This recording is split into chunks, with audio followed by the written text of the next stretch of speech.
Hi guys, tonight we step quietly into a time so distant it feels almost like a dream you once had and slowly forgot. You find yourself standing at the edge of a vast open landscape, the air cool against your skin, the scent of earth and distant grass lingering gently around you. There are no cities here, no roads, no distant hum of machines. Only the quiet rhythm of the natural world unfolding around you. A soft wind brushes past carrying the faint sound of movement somewhere far beyond your sight. You're not alone, though it feels like you are. So before you get comfortable, take a moment to like the video and subscribe, but only if you genuinely enjoy what I do here. And if you feel like it, let me know where you are in the world right now and what time it is for you. It is always fascinating to see how far this quiet journey travels. Now dim the lights and let yourself settle into this ancient world. You begin to walk slowly, your steps careful, almost instinctive, as though something deep within you remembers how to move here. The ground beneath your feet is uneven, scattered with small stones and patches of dry grass. Each step asks for your attention. There is no distraction, no wandering thought pulling you away, just the simple awareness of being present. In this distant period, more than 50,000 years ago, early humans lived in environments that were often unpredictable and sometimes harsh.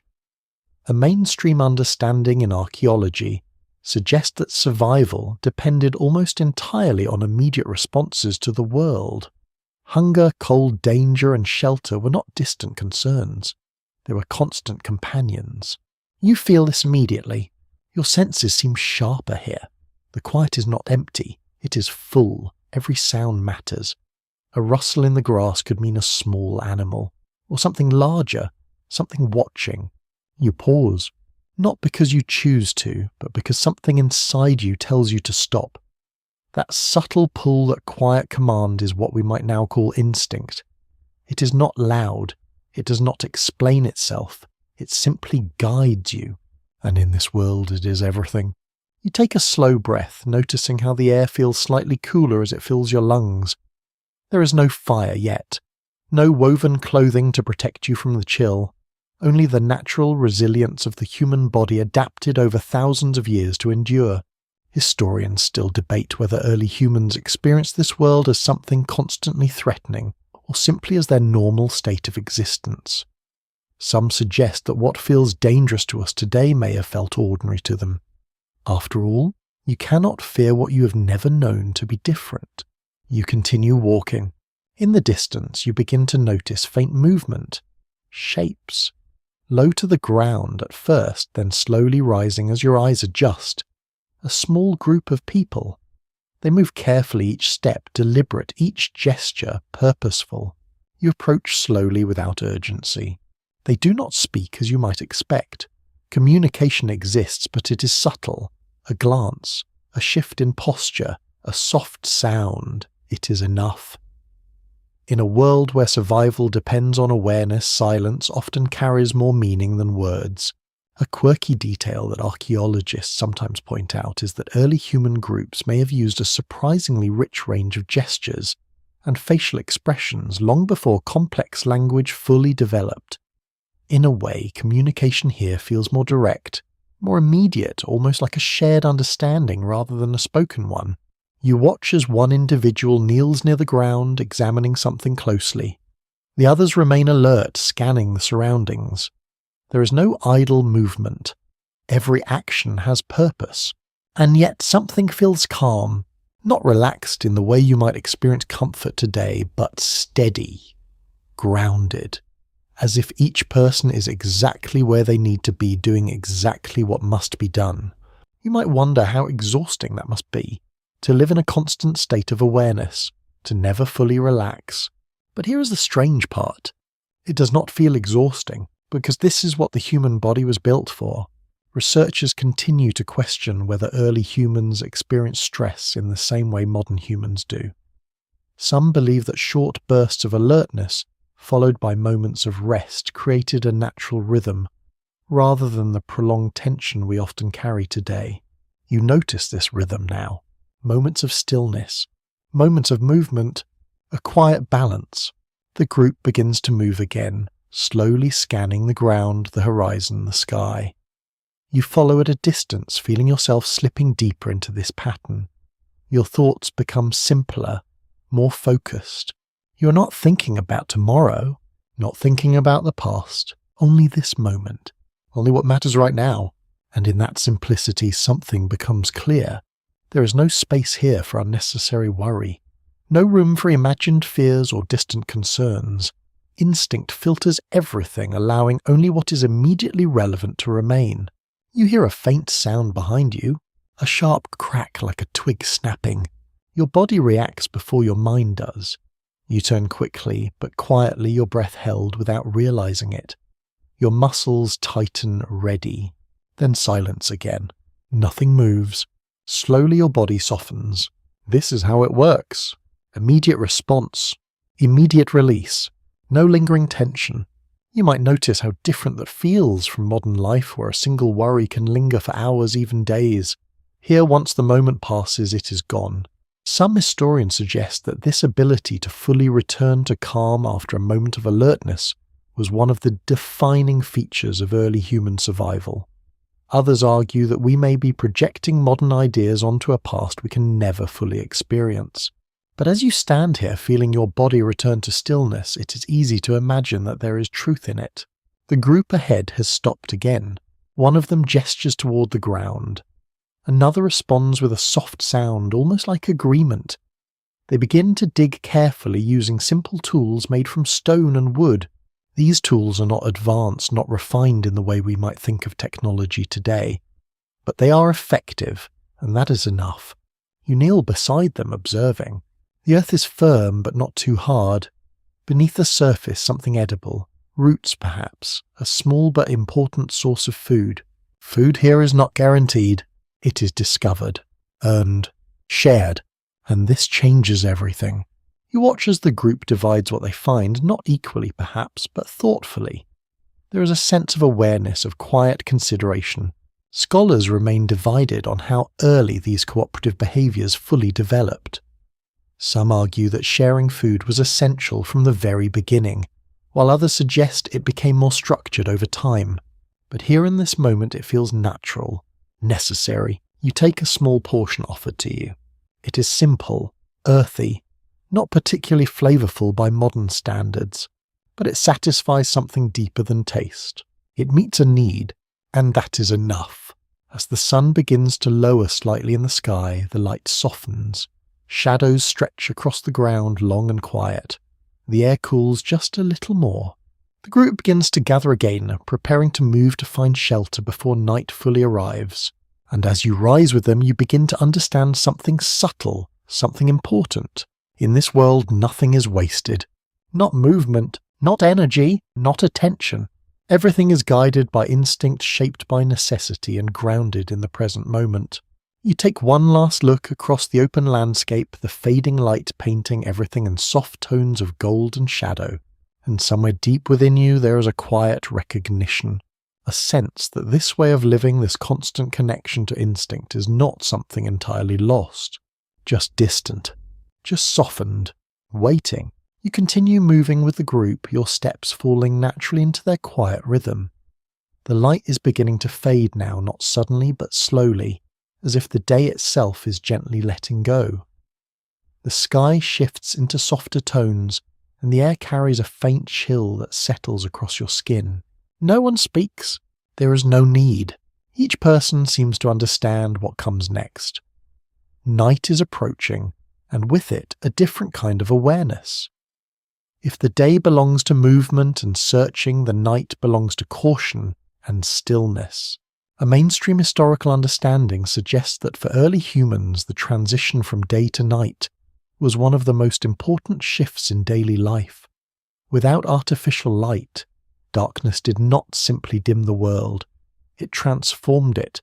Visibility dropped, sounds became more important, the unknown expanded. You feel that shift now. Your senses adjust without effort. Your eyes search for shapes. Your ears listen more closely than before.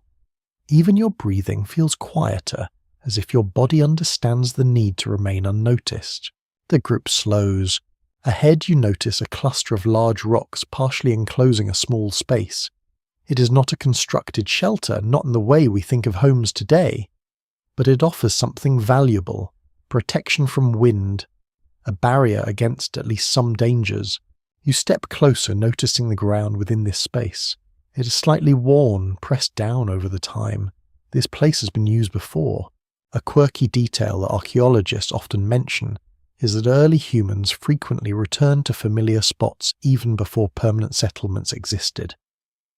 These repeated use areas created a kind of temporary home not built with walls but with memory. You settle onto the ground, feeling the rough texture beneath you. There is no bedding, no soft surface waiting to receive you. Just earth perhaps scattered with dry plant matter or leaves. And yet your body adjusts. You shift slightly, finding a position that feels stable if not comfortable. Around you others do the same. Some remain sitting. Others lie down, but not deeply, not fully relaxed. This is not sleep as you know it. It is rest with awareness. Historians still debate whether early human sleep patterns were deeply fragmented, shaped by the constant need to remain alert.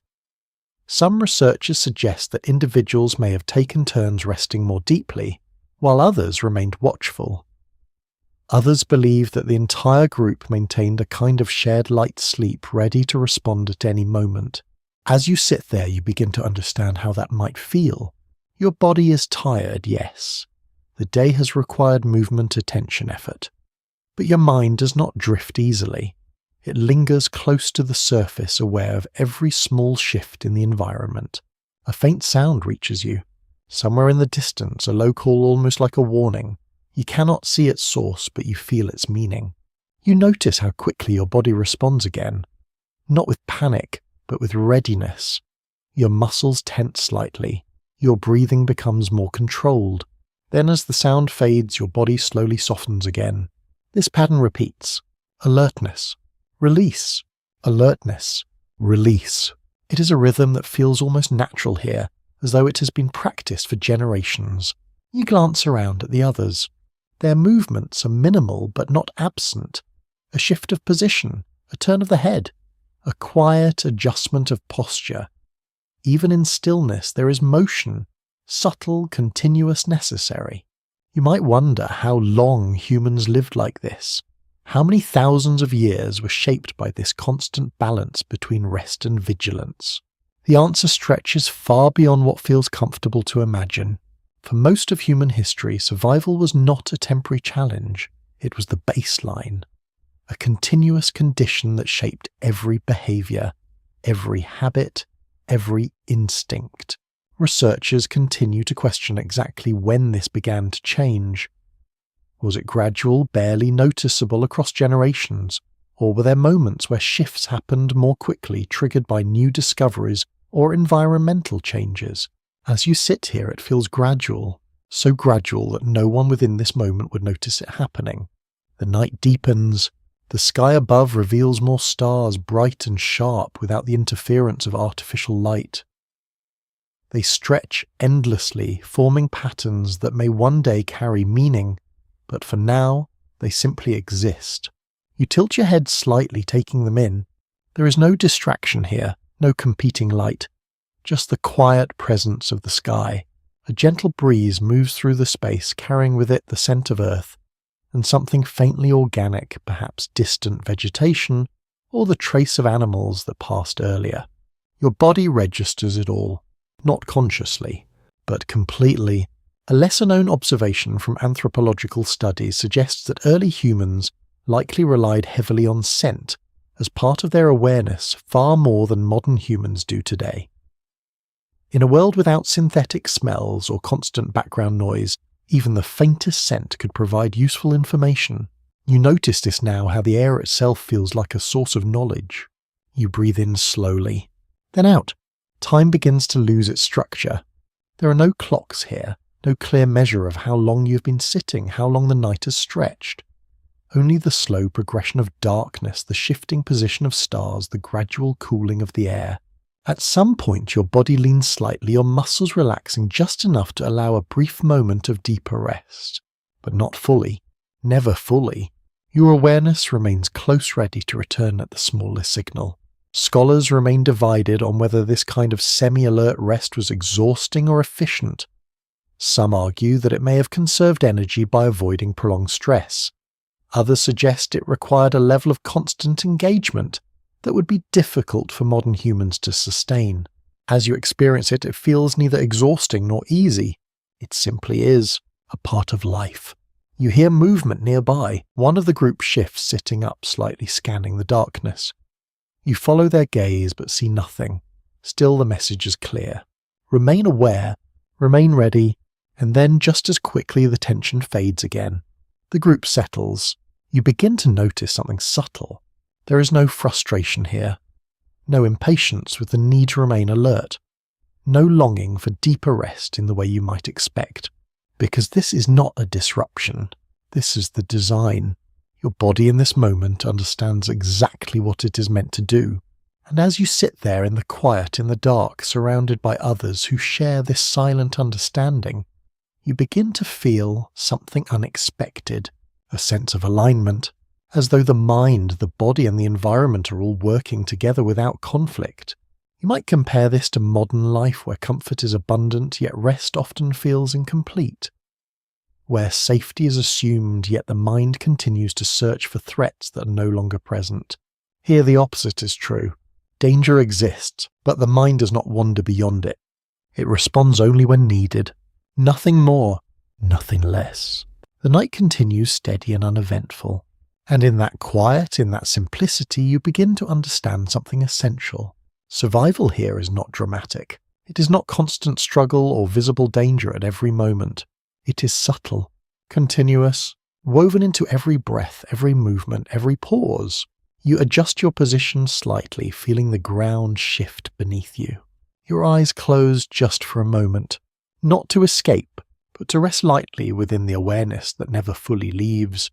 And as the stars continue their slow journey overhead, you remain here balanced between rest and readiness exactly as humans once were. You remain within that quiet balance as the night slowly gives way to something softer. At first, it is almost imperceptible. The darkness does not disappear, it loosens. The edges of the world begin to return faint outlines forming where before there was only shadow. Your body notices before your thoughts do. There is a slight change in the air, a gentle shift in temperature, a sense that the world is beginning again. You open your eyes. The group around you is already stirring, not abruptly, not all at once, but gradually. One person shifts, another lifts their head. Someone else rises to a seated position. There is no signal given, no voice calling the start of the day.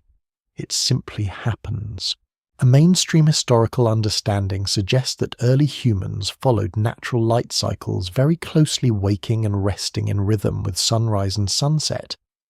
Without artificial interruption, circadian patterns were likely more consistent, shaped entirely by the environment. You feel that rhythm now. There is no grogginess, no resistance to waking.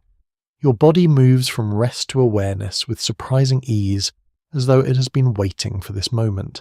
You sit up slowly, noticing the stiffness in your limbs, the faint chill still lingering in the ground beneath you. Around you others begin to stand, stretching lightly, their movements calm and efficient. No one rushes. There is no urgency yet, and in that pause you begin to notice something different. Yesterday every movement felt immediate, guided directly by instinct. Hunger, safety, movement, rest. Each action followed a clear and direct cause. But now as the light grows, there is a brief moment when nothing demands your attention. No immediate danger. No urgent signal. Just space. And in that space something subtle appears. You hesitate. Only for a moment. But it is enough to feel. A small gap between stimulus and response. Historians still debate whether this kind of pause, this slight delay between perception and action, marks one of the earliest shifts in human cognition. Some suggest it reflects the growing role of awareness beyond instinct. Others argue it is simply a natural variation, not a true turning point. Yet as you stand there, you can feel it, that hesitation, that moment where you're not simply reacting but noticing. You glance toward the horizon. The light is still soft, pale, and distant, but growing stronger. The shapes of the landscape become clearer. The group begins to gather, thus not as tightly as before. One individual moves ahead, slightly scanning the ground. Another lingers, looking not at the earth, but at the sky. You follow their gaze. For a moment, nothing happens. You are not searching for danger, not seeking food, just looking, and this feels new. A quirky observation made by some anthropologists is that early forms of curiosity may have emerged not from necessity, but from moments like this when immediate survival pressures ease just enough to allow attention to wander. These small windows of calm could have opened the door to entirely new ways of thinking. You lower your gaze again, returning to the group. They begin to move, but not in a straight line, not with the same direct purpose as before. There is still awareness, still scanning, but it feels slightly different. Less urgent, more measured. You walk with them, noticing how your mind drifts just slightly between steps. Not far, not enough to lose awareness, but enough to create a sense of distance from the immediate moment. You notice the texture of the ground, the pattern of stones, the way the light falls across the grass. These details were always present, but now they seem to hold your attention for longer than necessary. Researchers continue to question when this shift toward observation for its own sake began to play a meaningful role in human life. Some believe it developed gradually alongside increasing brain complexity. Others suggest it may have appeared in brief scattered moments long before becoming a consistent trait. As you move forward, you begin to understand how easily it could start, not as a dramatic change, but as a series of small pauses, small notices, small moments of wondering. The group stops again, this time not because of a clear signal, but as if collectively deciding to slow down. One person crouches examining something in the soil.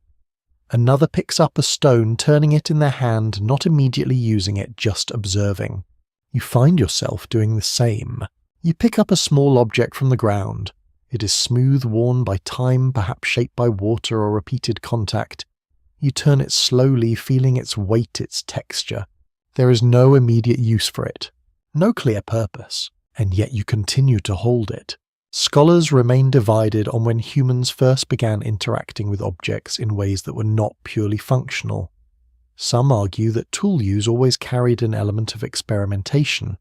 Others believe there was a point where interaction became more exploratory, less directly tied to survival. As you stand there, turning the object in your hand, it feels like something in between. Not necessary, but not meaningless either. You set it down. The group begins moving again and you follow. As the morning progresses, you notice that instinct still guides most actions. When a sound appears, your body responds. When a scent shifts, your attention sharpens. When the group changes direction, you move with them. But now layered on top of that, there is something else. A quiet awareness. A subtle space where observation exists alongside reaction. You begin to notice patterns. Where certain plants grow. How the ground changes texture. Where shadows linger longer. These observations are not immediate survival responses, but they hold potential value. Over time, they could become knowledge. Shared. Remembered. Used. A mainstream understanding in human evolution suggests that this ability to recognize patterns and store information played a crucial role in shaping future behavior. It allowed humans to move beyond simple reaction and begin anticipating outcomes. You feel the beginning of that now, not fully formed, not fully conscious, but present. The group reaches a new area, slightly elevated, offering a wider view of the surrounding landscape. They pause, scanning. You do the same. From here you can see further, more space, more possibility, and with that expanded view comes something subtle, a question. You might not even form it clearly, but it lingers. What is beyond that rise? What lies further still? This is not instinct. This is something else. Something that does not demand an immediate answer, but exists simply because it can. Researchers continue to question whether curiosity itself provided a survival advantage or emerged as a byproduct of increasing cognitive capacity. Some argue it allowed early humans to explore new environments and resources. Others believe it was not always beneficial, sometimes leading to unnecessary risk. But in this moment it feels quiet, gentle, not pushing you forward, not pulling you away, just present. The group begins to descend from the elevated ground, returning to the more immediate concerns of the day. You follow, feeling that subtle shift fade slightly as movement and attention take over again. Instinct returns to the forefront, but the space does not disappear entirely. It lingers, faint, like a trace, and as you walk, you begin to sense something important. The loss of pure instinct does not begin with something being taken away. It begins with something being added. A pause, a thought, a moment of noticing, small enough to ignore, but powerful enough to change everything over time. You take a slow breath, feeling the air fill your lungs steady and familiar. Around you, the group continues moving through the landscape as they always have. But within you, something has shifted. Not dramatically, not completely, just enough to be felt. And as the day unfolds, you carry that quiet change with you, barely visible yet impossible to undo. You move forward with the group, the faint trace of that earlier pause still lingering somewhere in your awareness. It does not interfere with your movements. You still step carefully, still scan the ground, still respond to each subtle shift in sound or light. Yet something feels slightly different, as though your attention now has more than one direction to follow. The morning continues to unfold gently. The air warms just enough to soften the chill that clung to your skin at dawn. Light stretches across the land, revealing more detail. With each passing moment, what was once shadow becomes shape, and what was once uncertain becomes familiar. The group slows again. This time it is not because of immediate danger or a clear sign of food. It is something quieter. One individual pauses beside a cluster of low plants, not reaching for them right away, but simply looking. Their hand hovers for a moment, suspended between action and stillness. You find yourself doing the same. You stop beside them, your gaze following theirs. The plants are unremarkable at first glance. Small leaves slightly uneven in shape, their colour shifting between soft green and dull grey, depending on how the light touches them. You kneel. Not because you must, but because you want to see more closely. This is new. Evidence from early human sites suggests that people began to spend more time examining their surroundings, not only for immediate survival, but for understanding. Small differences in plant, soil, and terrain could eventually lead to better decisions, but the act of noticing itself may have come first. You reach out, touching one of the leaves. Its surface is slightly rough-cool against your fingertips. You turn it gently, observing the underside, noticing faint lines that were not visible before. There is no urgency here, no immediate reward, just attention. Nearby, another member of the group lets out a soft sound, almost like a quiet signal. You glance over, expecting movement, perhaps a shift toward action. But instead you see them pointing, not urgently, not with tension, just indicating something. You follow their gesture. A small animal moves through the grass at a distance. It is not close enough to catch, not yet within reach, and yet no one rushes toward it. Instead, the group watches, carefully, quietly. This moment stretches longer than expected. In earlier times, you might imagine an immediate reaction, a chase, a sudden burst of movement. But here there is hesitation, observation, a thoughtful delay.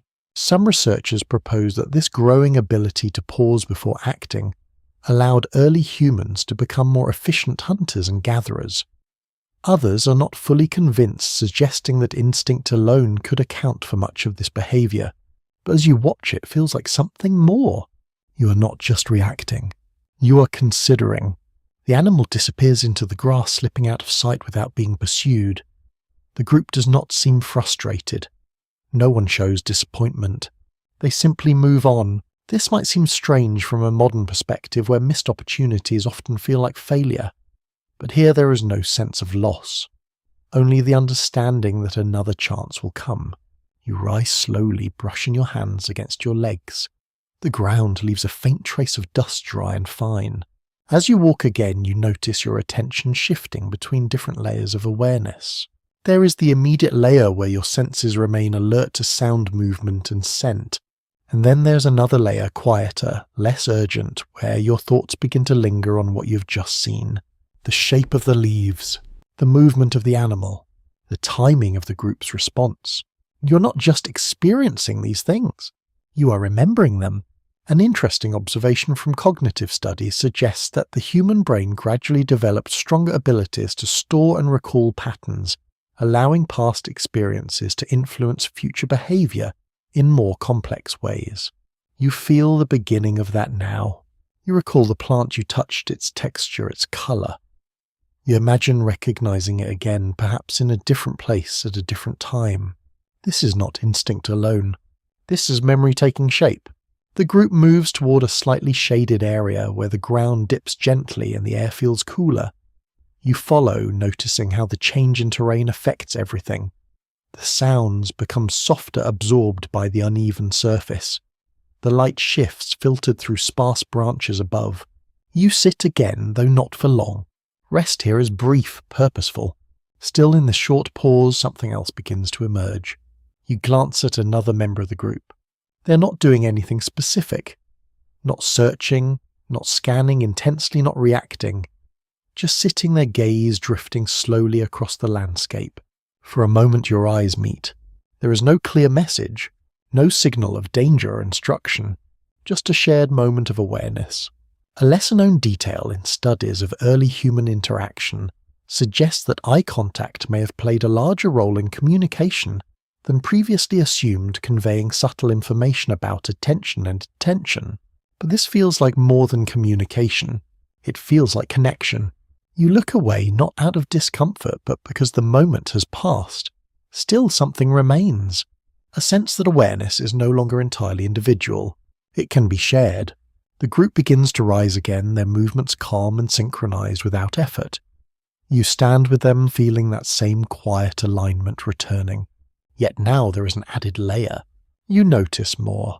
Not just what is necessary, but what is possible. As you continue walking, the land opens slightly, revealing a broader stretch of terrain ahead. The horizon feels farther, now less confined.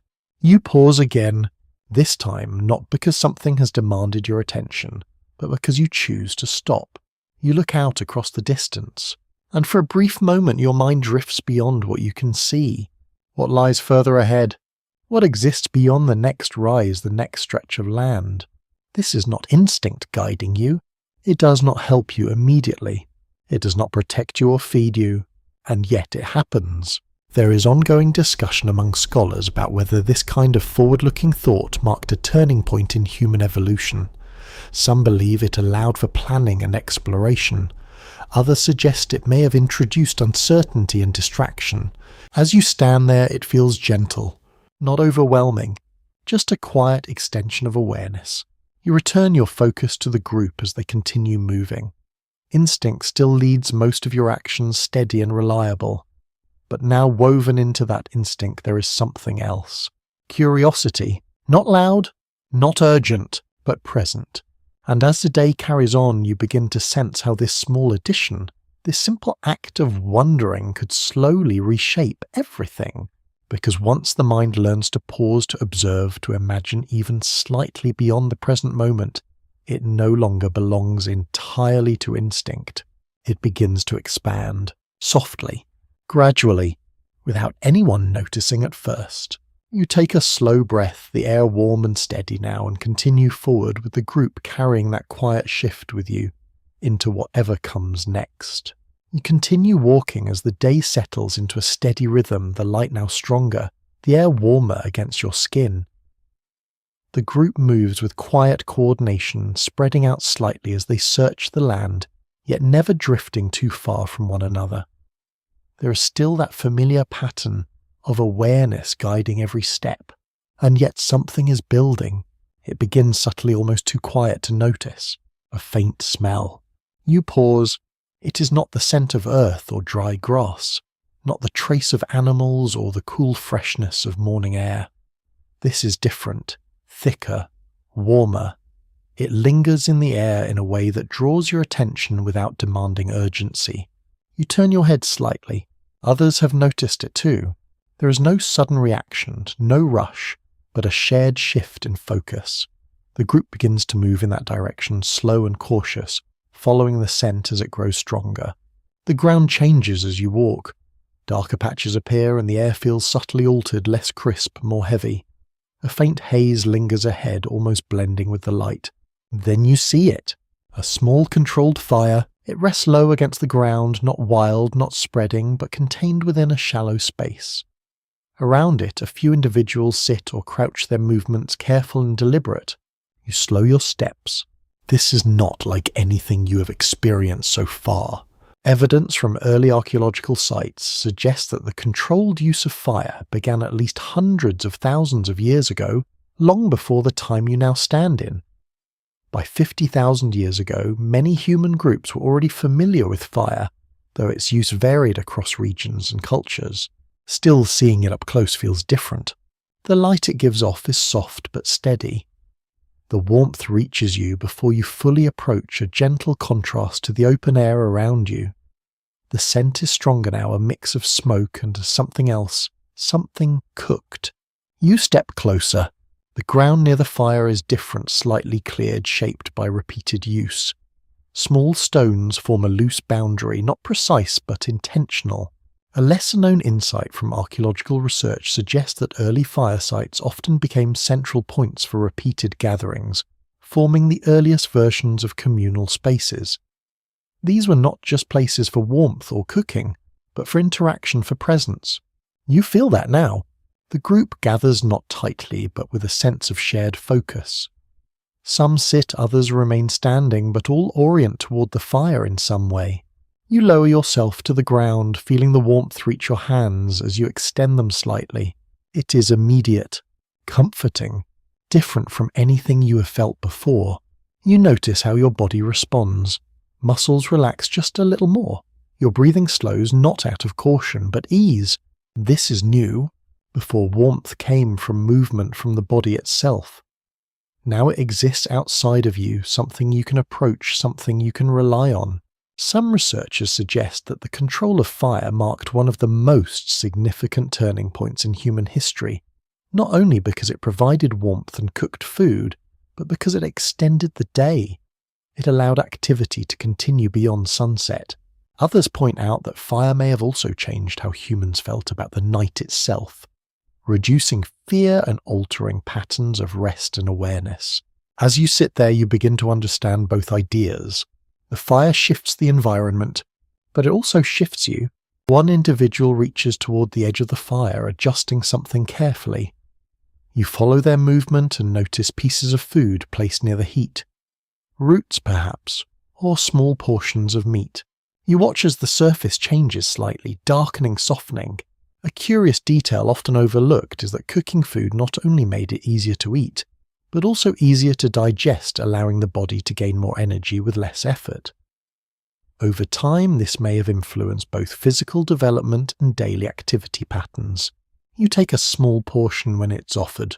It is warmer than anything you have eaten before, softer. The texture changes as you chew, breaking down more easily. Your body responds with quiet appreciation. This is not just nourishment, it is ease. And ease, even in small amounts, begins to reshape behavior. You glance around at the others. Their posture is different now, less tense, less alert in the immediate sense. Awareness is still present, but it is not as sharp, not as constantly engaged. The fire creates a boundary, not a physical wall, but a sense of space where danger feels slightly more distant. You might wonder how much this changes over time. How repeated exposure to this kind of safety begins to soften the constant edge of instinct. There is ongoing discussion about how quickly fire altered human behavior.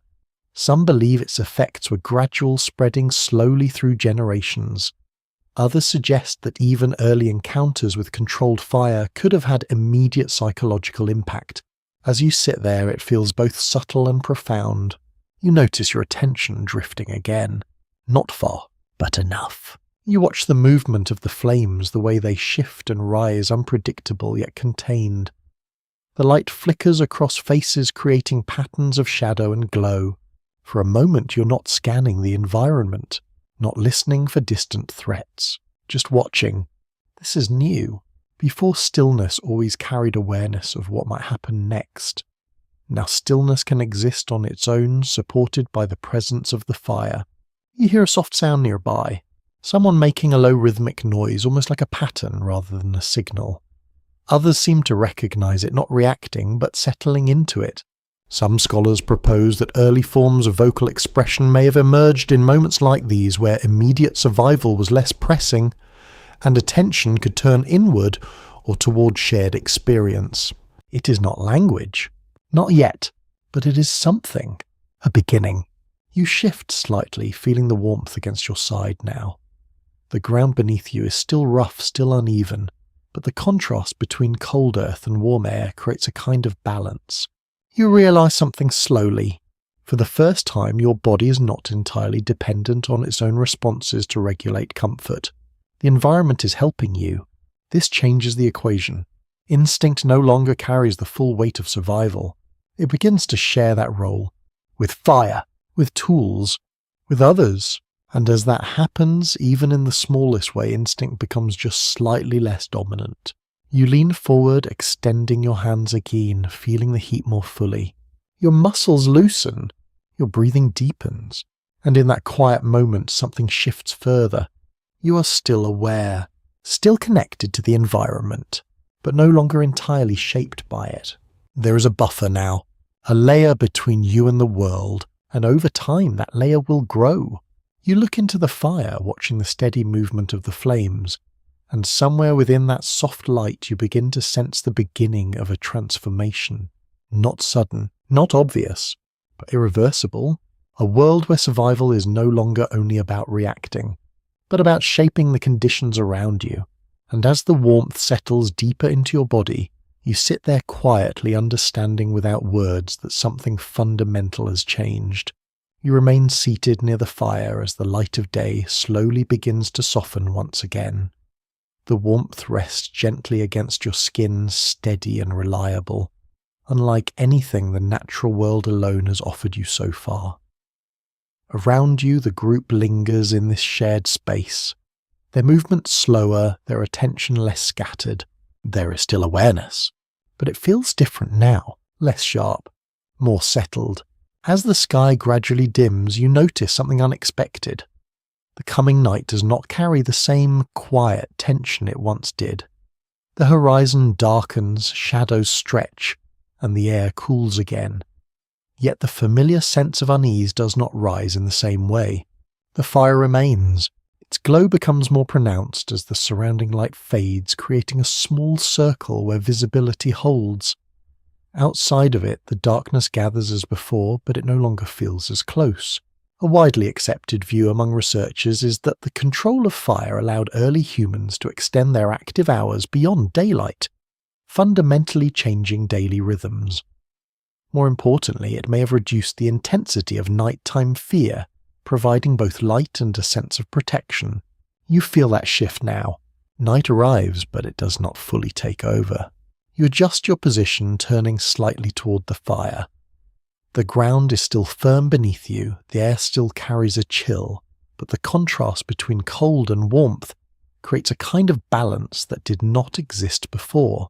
Nearby, someone places another piece of wood onto the fire. The flames respond immediately, rising, flickering brighter for a moment before settling again. You watch this closely. Cause and effect, action and result. It is simple but clear. Some researchers believe that repeated interactions with fire may have strengthened early human understanding of predictable outcomes. Others suggest that this awareness existed already, and fire simply made it more visible. As you observe the flames, it feels like both could be true. You reach toward the edge of the fire, careful not to come too close. The heat intensifies as your hand moves nearer a clear boundary your body quickly learns to respect. You pull back slightly. Not out of fear, but recognition. The group settles further as darkness deepens. Some remain upright, watching the surroundings beyond the circle of light. Others lean slightly, resting more fully than before. You notice something subtle. There is more stillness now, more genuine rest. In earlier nights, every sound carried immediate weight. Every shift demanded attention. Now the fire absorbs some of that burden. It creates a space where the mind can soften, even if only slightly. An interesting observation from anthropological studies suggests that fire may have allowed early humans to enter deeper phases of rest, more consistently reducing the need for constant vigilance. This could have had long-term effects on both physical recovery and mental processes. You feel the beginning of that now. Your breathing slows. Your muscles release tension more completely than they did before. For a brief moment, your awareness drifts inward. Not far, but enough. You notice the rhythm of your breath, the steady rise and fall of your chest, the warmth against your hands. This inward attention would have been difficult, perhaps impossible, in a world where every moment demanded external focus. But here within this circle of light it becomes possible. You might wonder how often moments like this occurred. How frequently early humans found themselves able to rest not just physically, but mentally.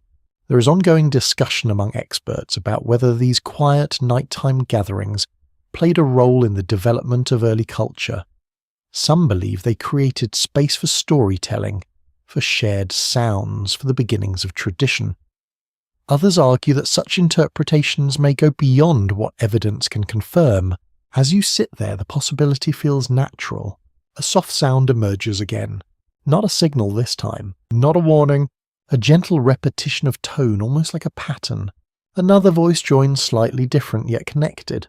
It is not coordinated in the way music would later become, but there is a sense of rhythm, of shared presence. You listen. There is no clear meaning, but there is connection. This is not about survival, not directly, and yet it exists within the space that survival has made possible. You glance beyond the firelight. The darkness is still there, unchanged. The same unknown shapes the same distant sounds, but your response to it has shifted. You are aware of it, but not consumed by it. That difference is quiet but significant. A lesser-known insight from evolutionary studies suggests that as environments became more manageable, the human brain may have gradually reduced its constant threat response, allowing other cognitive processes to expand. You feel that balance now.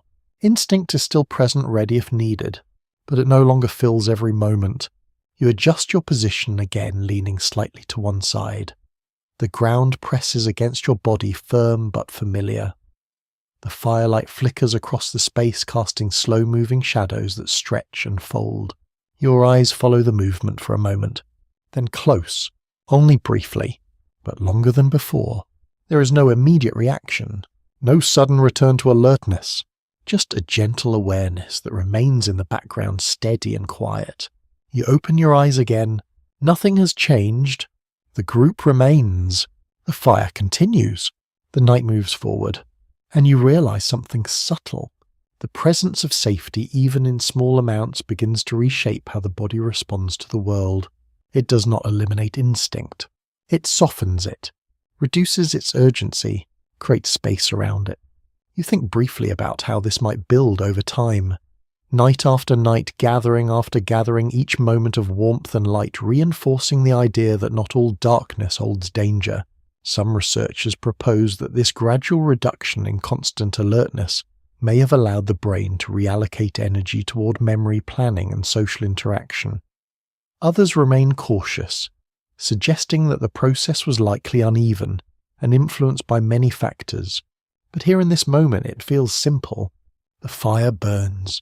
You rest, and the night is no longer something to endure but something to experience. You take a slow breath, feeling the cool air mix with the warmth around you. Your body settles further. Your mind quiets. And within that quiet, you begin to understand how a small circle of light could begin to change the human experience of the world.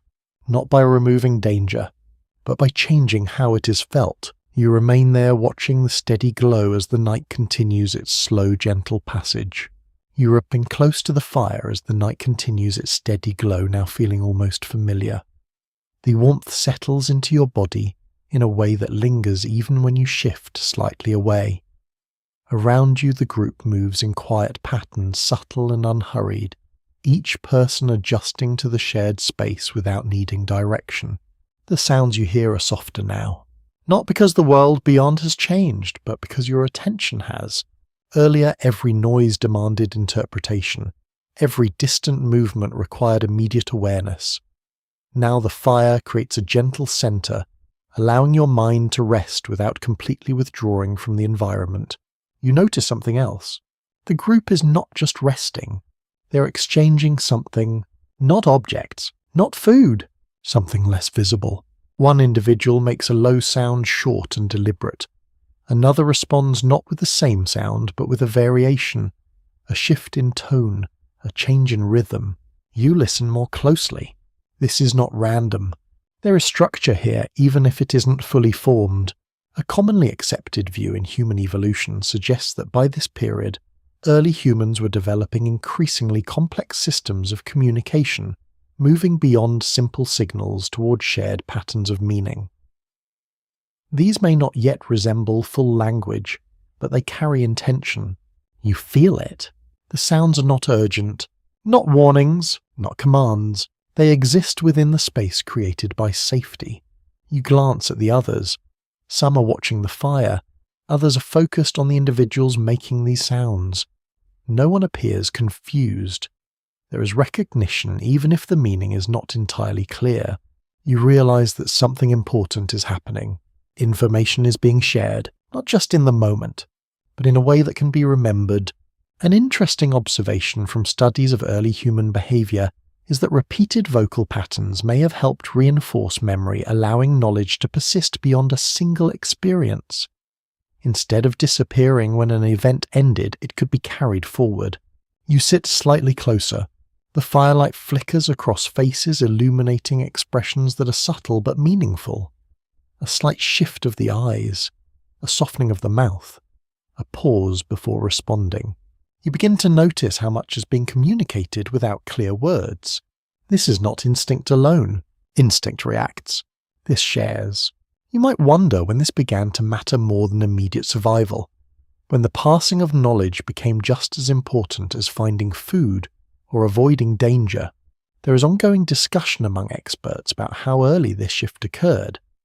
Some suggest that even simple forms of shared memory provided a significant advantage, allowing groups to adapt more effectively over time. Others caution that the process was likely uneven, developing differently across regions and groups. As you sit here, it feels natural, not forced, not invented, just emerging. One individual gestures toward the darkness beyond the firelight, then makes a series of sounds slower this time. The group listens. A few respond with small movements, nods, or quiet tones. You follow the gesture looking into the distance. There is nothing immediately visible, and yet you sense that what is being shared is not about what is here now, but what has been, or what might be. You return your attention to the group. This is something new.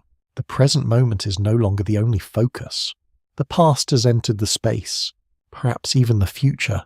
A lesser-known insight from cognitive research suggests that the ability to recall and communicate past experiences may have played a key role in reducing reliance on pure instinct.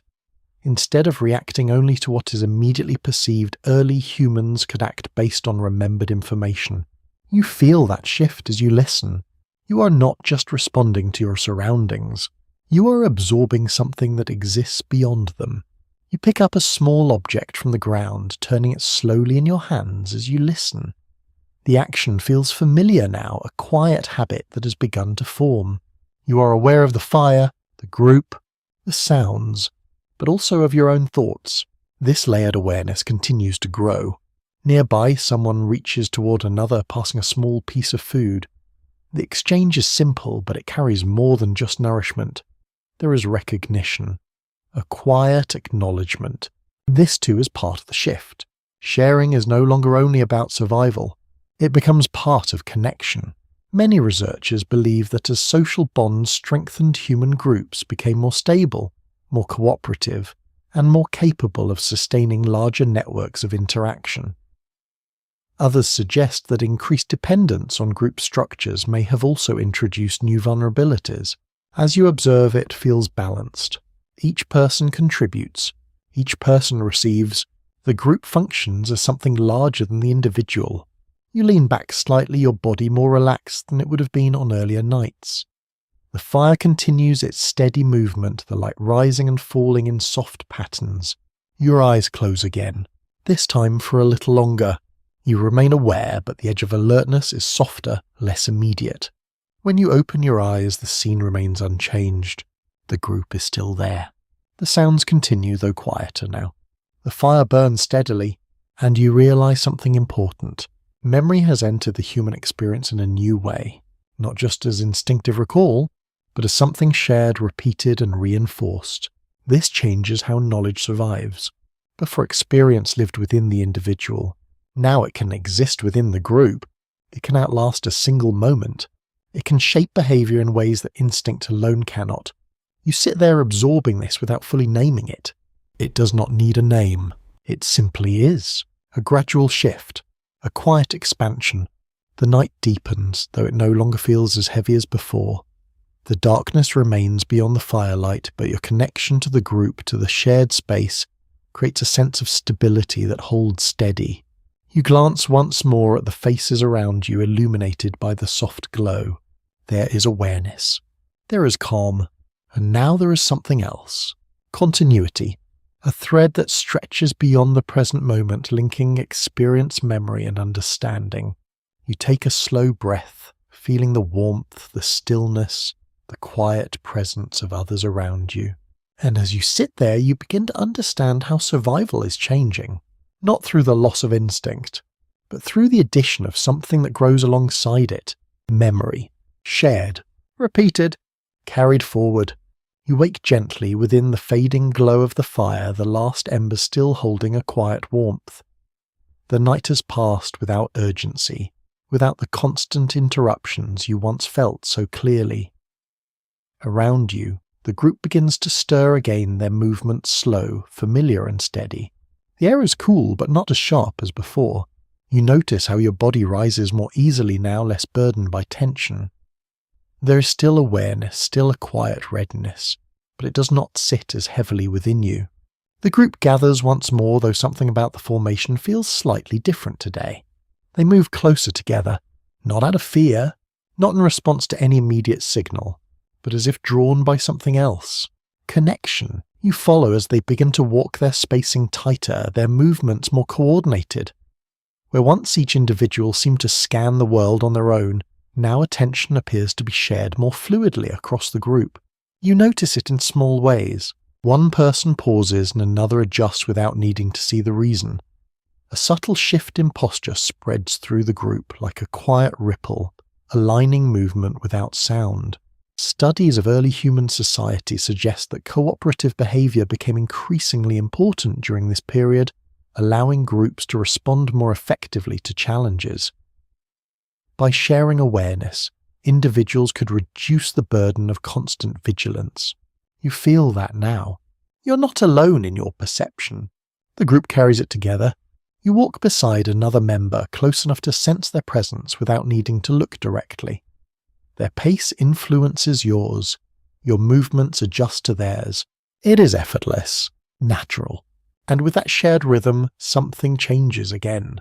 Your personal alertness softens just slightly, because it no longer has to do everything on its own. A lesser-known insight from social evolution research is that as cooperation increased, individuals could afford to specialize in different roles within the group. Not everyone needed to be equally vigilant at every moment. You begin to notice early traces of that. One individual moves slightly ahead, scanning the terrain with focused attention. Another lingers near the center, carrying gathered items. A third remains slightly behind, watching the edges of the group's movement. There is no spoken coordination, no clear assignment, yet it works. You might wonder how this began, how humans moved from independent survival toward this kind of shared system. There is ongoing discussion about whether environmental pressures encourage cooperation, or whether internal social developments made it possible. Some researchers believe that increased group size required more structured interaction. Others suggest that emotional bonds played a key role.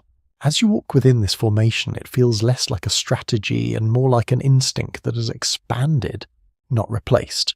Expanded, You reach a slightly open area where the ground levels out, offering space for the group to pause. Some begin to search the ground for food, others remain standing watching. You join those searching. Your hands move through the soil, brushing aside small stones, feeling for roots or anything edible. But as you work, you notice something different. You're aware of what others are doing, not directly, but through subtle cues, a shift in sound, a change in movement, a quiet signal passed without words. You look up briefly and see another individual holding something they have found. They do not call out. They simply adjust their posture, making the object visible. Others notice. They move closer. Sharing begins, not as a reaction to immediate need, but as part of the process. Many experts believe that food sharing became a central feature of early human societies, strengthening social bonds and increasing group survival. Others point out that such systems may have also created dependence, reducing individual self-reliance over time. As you accept a small portion, you feel both aspects. You did not find this food yourself, and yet it is given. Freely, you eat slowly, noticing how your body responds not just to the food, but to the act of receiving it. There is a sense of ease here, a quiet assurance that survival is no longer entirely solitary. You sit back, slightly observing the group as they continue their movements. Some gather, some watch, some rest. Each role blends into the next without clear boundaries. This fluidity creates stability. You begin to understand how this changes the nature of instinct. Before, your awareness was focused entirely outward, scanning constantly for threats and opportunities. Now part of that awareness turns inward toward the group itself. You begin to read subtle signals from others, a shift in posture that suggests caution, a relaxed stance that signals safety, a quick glance that draws attention to something unseen. These signals reduce the need for constant personal vigilance. You do not need to detect everything yourself. The group helps carry that burden. Evidence from anthropological research indicates that this kind of shared awareness allowed early humans to conserve energy, reducing the constant strain of survival. Over time, this may have contributed to changes in both physical endurance and mental processes. You feel that conservation now. Your breathing remains steady. Your muscles do not tighten as quickly. There is space that did not exist before. You stand and move with the group, again your steps lighter, your attention more distributed. The landscape continues to stretch around you, open and quiet, yet it feels less overwhelming, because you are not facing it alone. You glance at the individual walking beside you. For a moment your awareness aligns, not through words, not through direct action, but through shared presence. This is something new, a connection that goes beyond immediate survival.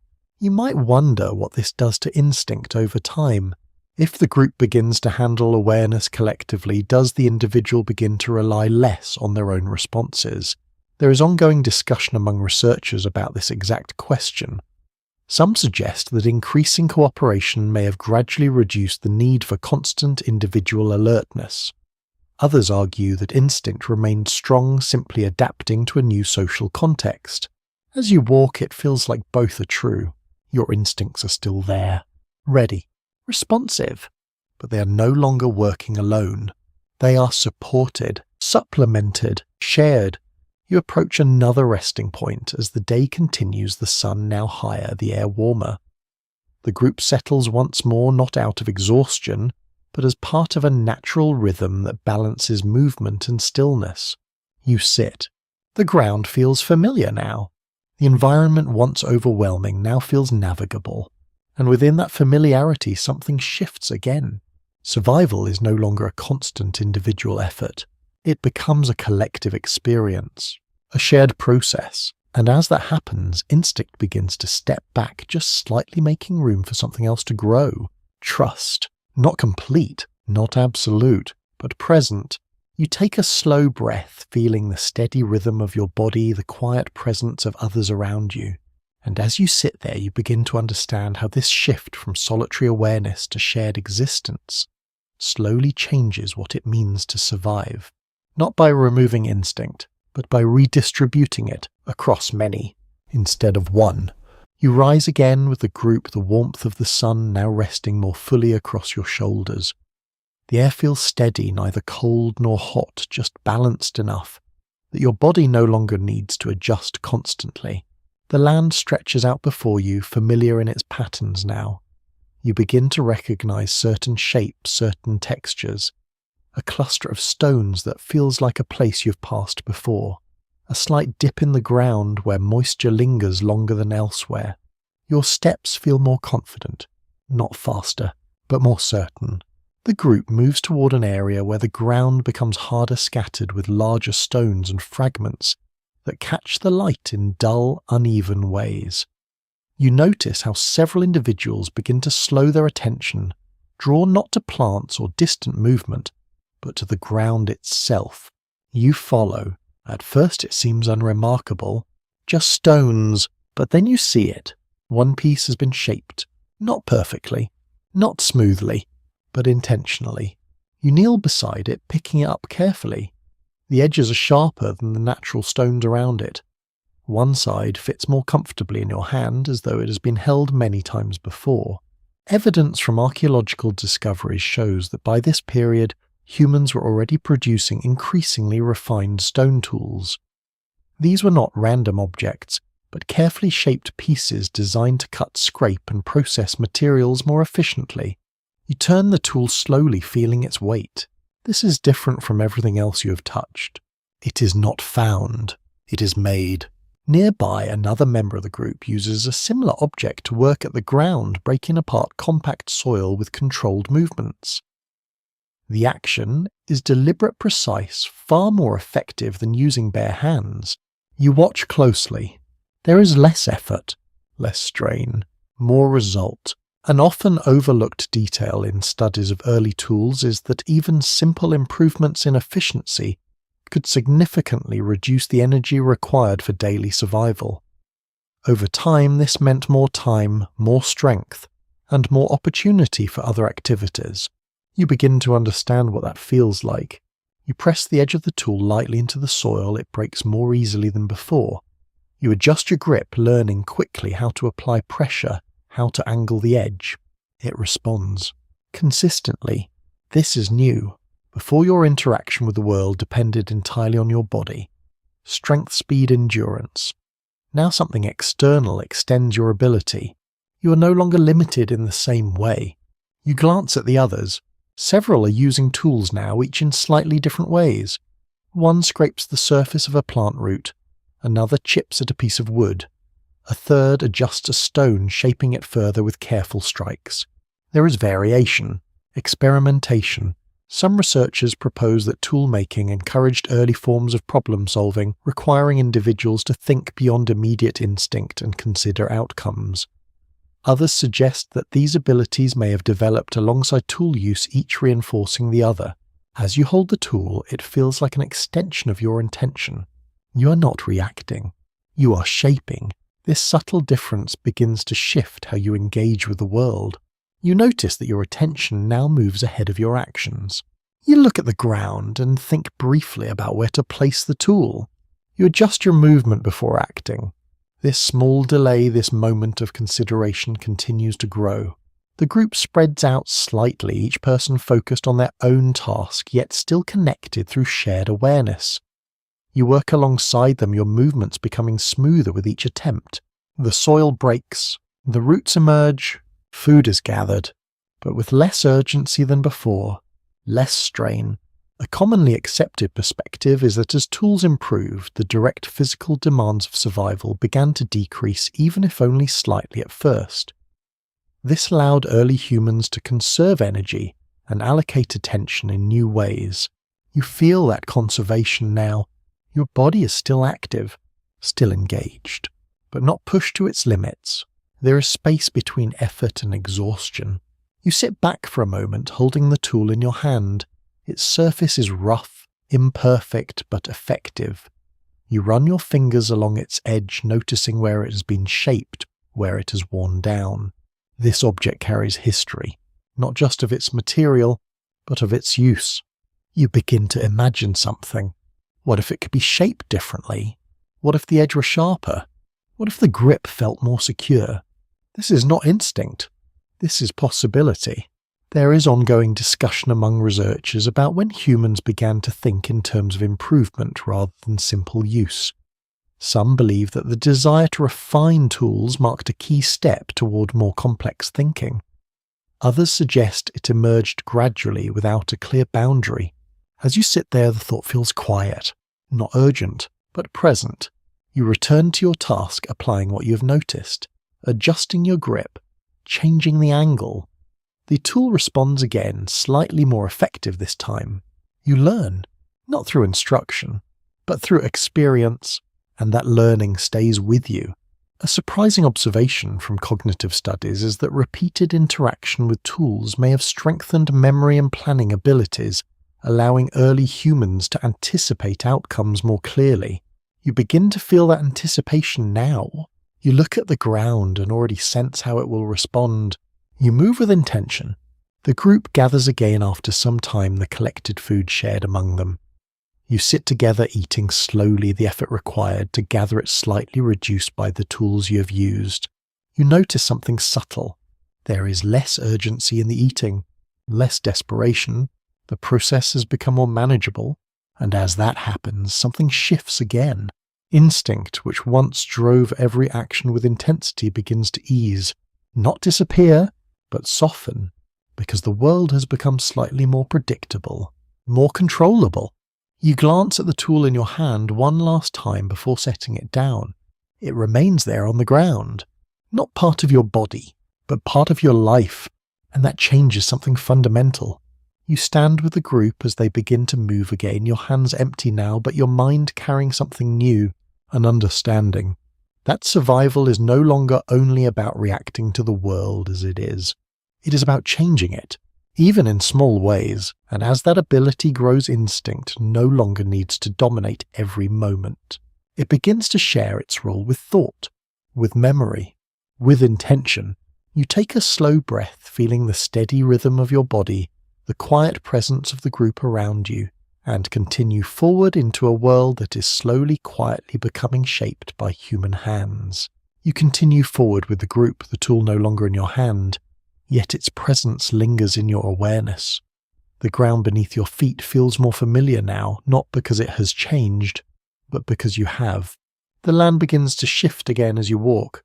The open terrain gives way to a space that feels slightly more contained.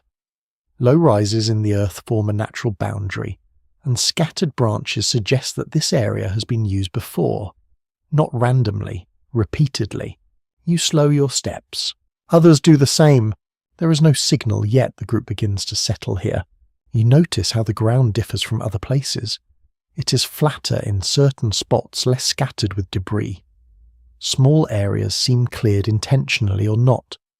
A few larger stones sit in positions that feel almost arranged, though not with precision. It is not a structure, not yet, but it is more than open land. Archaeological evidence points to the idea that early humans often returned to the same locations over time, gradually shaping them through repeated use. These spaces were not permanent homes, but they offered familiarity and a degree of predictability. You feel that predictability now.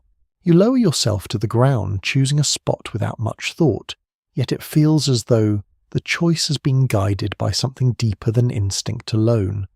Perhaps memory. Perhaps the subtle recognition of patterns. Others settle nearby. The group forms a loose circle, though not perfectly. Some sit closer together. Others remain at the edges, maintaining awareness of the surrounding land.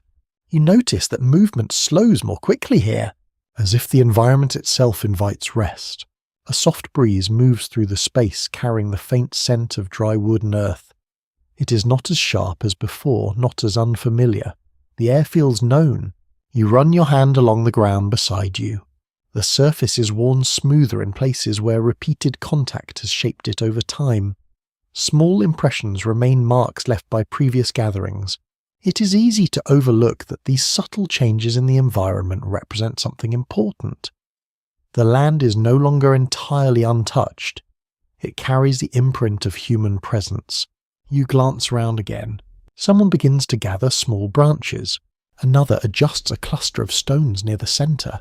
The fire will return here, not by chance, by choice. You watch as the process begins slower than before but more deliberate. The stones are arranged with a clearer intention.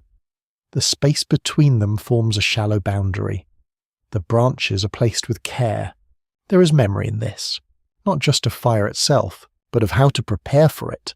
Some researchers lean toward the idea that repeated use of specific locations allowed early humans to develop more consistent routines shaping behavior over time. Others remain uncertain, suggesting that such patterns may have varied widely depending on the environment and necessity. As you sit there, it feels like routine is beginning to take form, not rigid, but recognizable. You begin to understand where to sit, where the warmth will reach, where the edges of the group tend to remain. These are not rules, but they are known. The fire is lit again, its first glow soft against the growing shade. The light spreads slowly, touching the ground, the stones, the faces around it. You extend your hands, slightly feeling the warmth return. This time it feels expected, not surprising, not new, and that expectation changes something subtle within you. When the environment becomes predictable, the body prepares differently. It does not remain on constant alert, it anticipates. A subtle but important observation from studies of early human behavior is that predictability reduces the intensity of instinctive responses. When outcomes become more certain, the need for immediate reaction begins to fade. You feel that now. Your breathing is steady. Your muscles do not tighten as quickly. There is less tension between moments. You shift your position slightly, settling more fully into the ground.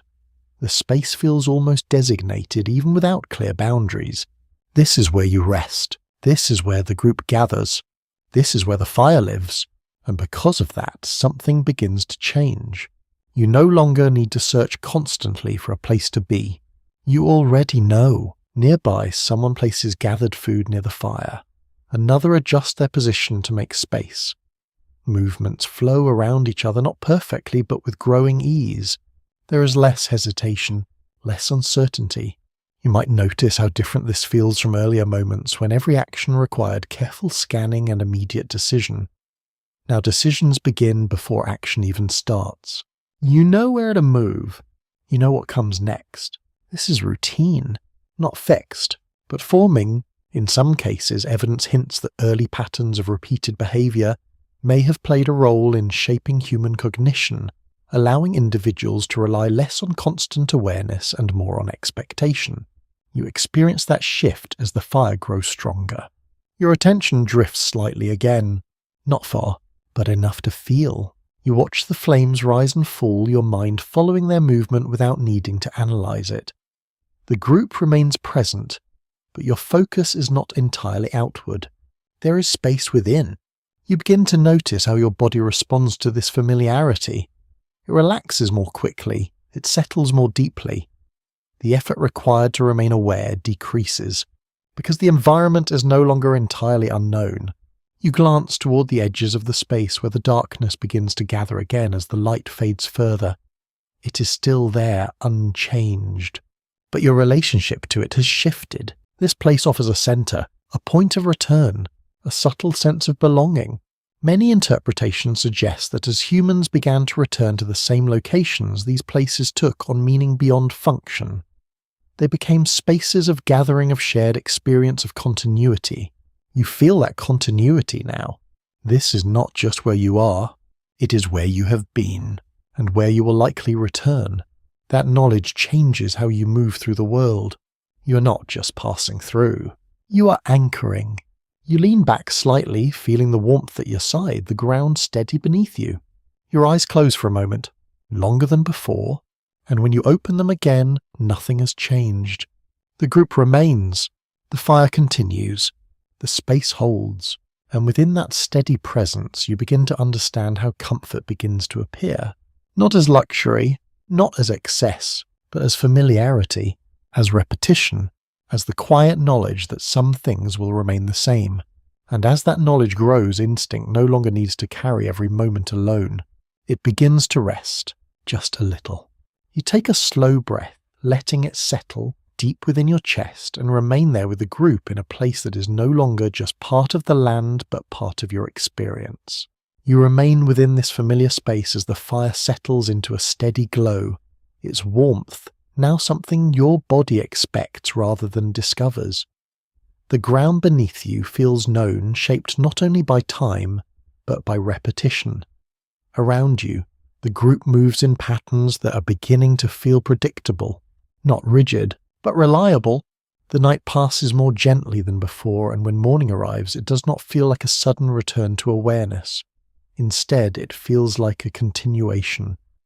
The light grows slowly, touching the same stones, the same ground, the same gathered forms. You rise without hesitation. Your body already understands what comes next. The group begins to move outward again, spreading slightly as they leave the resting space behind. But even as you step away, you carry something with you. An expectation that this place will still exist when you return. That changes how you walk. Your attention still scans the ground, still listens to the distant sounds of the environment, but it does not cling to every detail in the same way.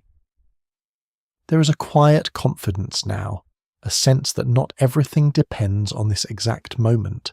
Evidence from studies of early human cognition suggests that the ability to anticipate future conditions allowed individuals to act with less urgency, shifting from constant reaction toward more measured behavior. You feel that shift as you move. You are still alert, still aware, but not entirely driven by immediate need. The group moves toward a slightly higher stretch of land where the ground rises just enough to offer a broader view. From here, the landscape opens again, revealing distant shapes, subtle variations in color, and the faint movement of life far beyond your reach. You stop, not because something demands your attention, but because you choose to. You look outward. Your eyes follow the line of the horizon, tracing the gentle curve where land meets sky. For a moment, your mind begins to move ahead of your body. You begin to anticipate where food might be found, where shelter might exist, where movement may lead. This is not instinct in its pure form. Instinct reacts to what is. This begins to consider what could be. Some researchers lean toward the idea that this capacity for anticipation marked a critical development in human survival strategies. Others remain cautious, suggesting that instinct may have always included elements of prediction, even if less complex. As you stand there, it feels like an extension, not a replacement. Your body still responds to immediate signals, but your mind now stretches slightly beyond them. You begin to move again, this time with a subtle sense of direction that is not entirely tied to what is directly in front of you. The group follows a similar path, their movements aligned without clear instruction. You notice how one individual adjusts their course slightly, avoiding a patch of uneven ground before stepping onto it. Another shifts direction toward a cluster of vegetation before it comes fully into view. These are small actions, but they are guided by something more than immediate perception, memory, experience, expectation. An often overlooked detail is that even simple forms of prediction could greatly improve survival outcomes, reducing wasted effort and increasing the chances of finding resources.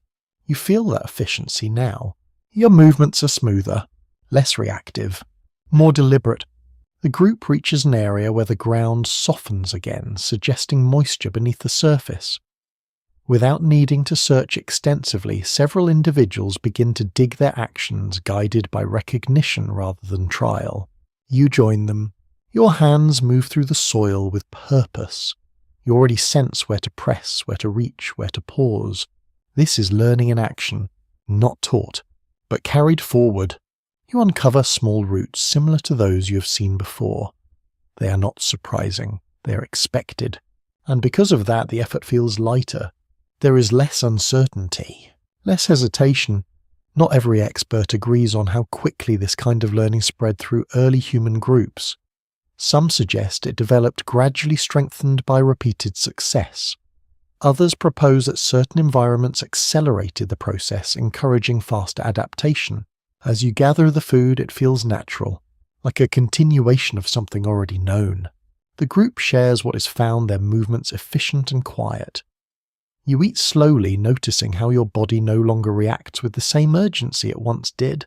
Hunger is still present, but it does not dominate, because you trust that food can be found again. That trust is new. You sit for a moment, letting your body rest. The environment remains active around you.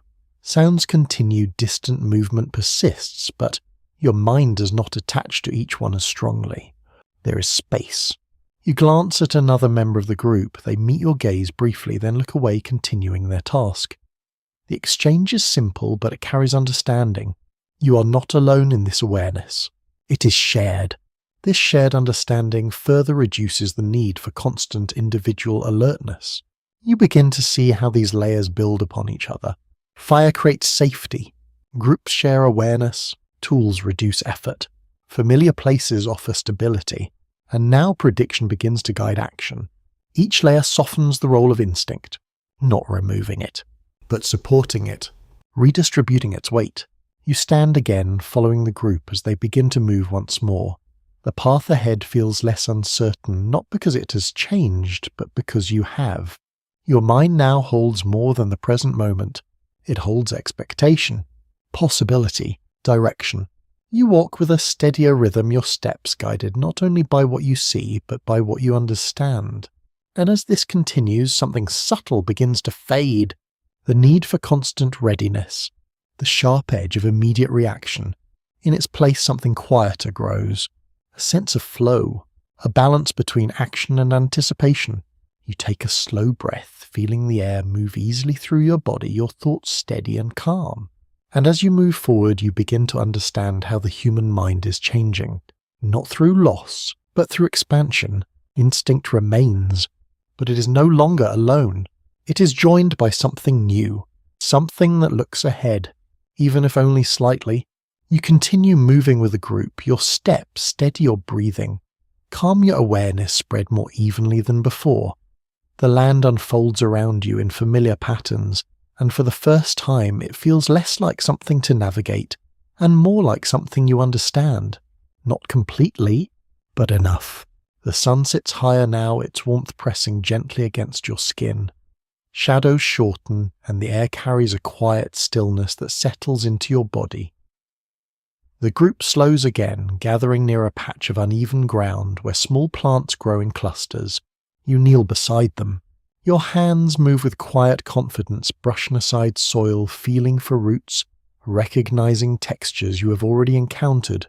There is less searching now, more knowing. You notice how others move as well. Their actions are not identical, but they are aligned. One pauses, another continues, one gathers, another watches. There is a rhythm here, not just of survival, but of presence. As you work, you become aware of something subtle happening around you. Not in the environment, but between people. One individual shifts closer to another not because of necessity, but simply to be near. Their movements are not coordinated for a task not driven by immediate need. They exist side by side, sharing the space. You glance toward them.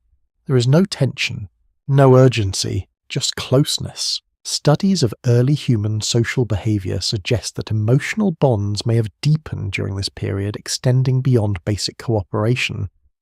These connections could have played a role in strengthening group stability and resilience. You begin to feel that now. The group is not just a system for survival. It is something more. You sit back slightly, your hands resting on the ground. The work pauses not because it is finished, but because the moment allows it. You notice another pair nearby. One hands a small piece of food to the other, not because they cannot reach it themselves, but simply as an act of sharing. There is no clear advantage in that moment, no immediate gain, yet it happens. A detail that's easy to miss is that repeated acts of sharing may have reinforced trust, creating stronger emotional connections within early human groups. You watch as the exchange completes. There is a subtle shift in posture, a softening, a quiet acknowledgement between them. This is not instinct, at least not in the way you have known it so far. This is something that extends beyond immediate need. You feel it as well, a sense of ease in being close to others, a quiet comfort that does not come from warmth or food or safety alone. It comes from presence. You look at the group as a whole. Each person is still engaged in their own actions, yet there is an underlying connection that binds them together. You are part of that now, not just moving alongside them, but existing with them. There is ongoing discussion about when emotional attachment became a central part of human life. Some researchers suggest that deeper bonds developed alongside increasing social complexity. Others propose that such connections may have existed earlier, but became more visible over time. As you sit there, it feels natural, not forced, not newly invented, but growing. You return to your task, gathering more roots, placing them in a small pile. Your movements are slower now, less driven by urgency. You trust that there will be enough. That trust allows something else to emerge. Patience. You notice how your attention lingers longer on small details. The shape of the leaves, the texture of the soil, the way light moves across the ground. You are not rushing past these things. You are experiencing them. Nearby, someone makes a soft sound, drawing your attention. You look up and see them watching you, not with urgency, but with quiet interest. You hold their gaze for a moment. There is no message, no signal, just recognition. Then they return to their task. You do the same, but something has shifted. A connection is formed, however small. An often overlooked insight is that these brief moments of acknowledgement may have played a role in strengthening group cohesion, reinforcing a sense of belonging that extended beyond immediate survival. You feel that sense now. It is subtle, but present. The group begins to gather again, the collected food shared among them. You sit together closer than before, the space between individuals smaller, more comfortable. You eat slowly, your body responding to the nourishment with steady calm. There is no urgency, no tension, just the quiet act of eating within a shared space. You notice how your awareness shifts again. It is not focused entirely outward, nor entirely inward. It moves between the two. You are aware of yourself and of others.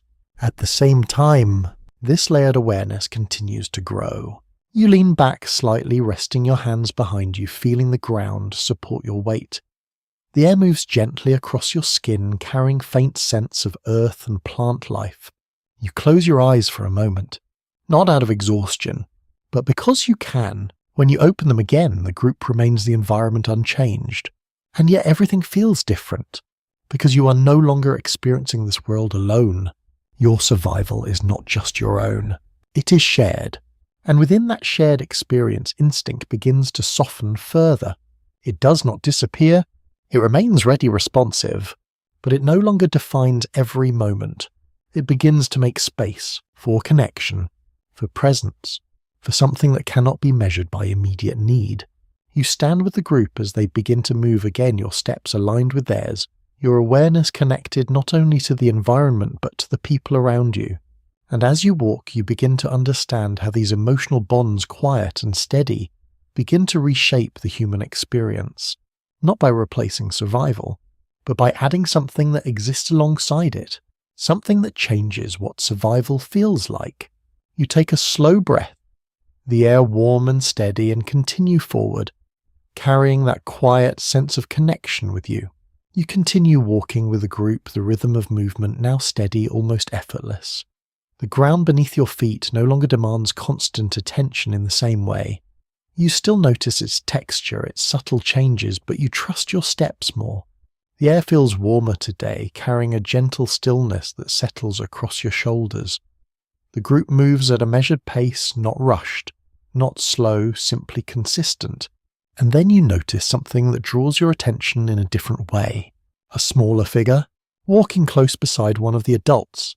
You slow slightly, allowing your gaze to rest on them. The child moves carefully, their steps shorter, less certain. They pause more often, looking down at the ground, then up again, as if trying to understand the space around them. This is not just another member of the group. This is someone still learning how to exist within it. You watch as the adult beside them adjusts their pace, slowing just enough to remain close. There is no visible instruction, no clear demonstration, yet the connection is steady. It appears that early human groups likely invested significant time and energy into caring for their young, far more than many other species. Human children develop slowly, requiring protection, and support for longer periods. You begin to understand what that means. The child reaches toward the ground, picking up a small object, turning it in their hands just as you once did. Their movements are less controlled, more tentative, but the action is familiar. They are learning, not through direct teaching, but through observation, imitation. You pause nearby, watching as the child looks toward the adult holding up the object. The adult glances down briefly, then makes a small movement, adjusting their own hand as if to mirror a more effective grip. No words, just a gesture. The child responds, shifting their hold. It is subtle, but clear. One quiet detail that often goes unnoticed is how much early learning may have occurred through imitation rather than structured teaching. Simple actions repeated and observed could gradually build complex skills over time. You see that process unfolding now. The child continues to explore their attention, drifting from one object to another. They are not focused on immediate survival in the same way the adults are. Their movements are slower, less efficient, and yet they are allowed to remain, protected within the group. This changes something important. You begin to realize that not every individual is required to operate at full survival capacity at all times. The group absorbs that difference. It supports it. Many researchers believe that extended childhood played a key role in human development, allowing more time for learning adaptation and social bonding. Others suggest that this reliance on prolonged care may have increased vulnerability, requiring stronger group cohesion to maintain. As you walk alongside them, it feels like a balance. The child slows the group slightly, but the group strengthens the child. You notice how others adjust as well. When the child lingers, someone else shifts position, subtly filling the space. When the child moves forward, the group opens slightly to allow it. There is no disruption, only adaptation.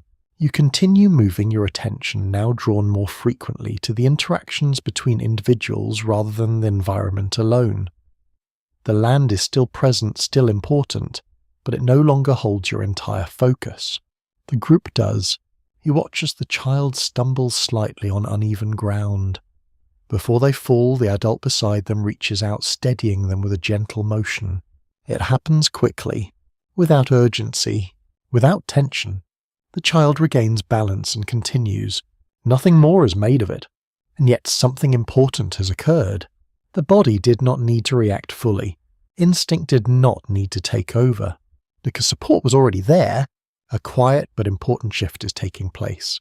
The burden of survival is no longer carried entirely by each individual body. It is distributed, shared. You feel that shift within yourself as well. You are less alone in your awareness, less responsible for every possible outcome. You begin to notice how your attention softens even further.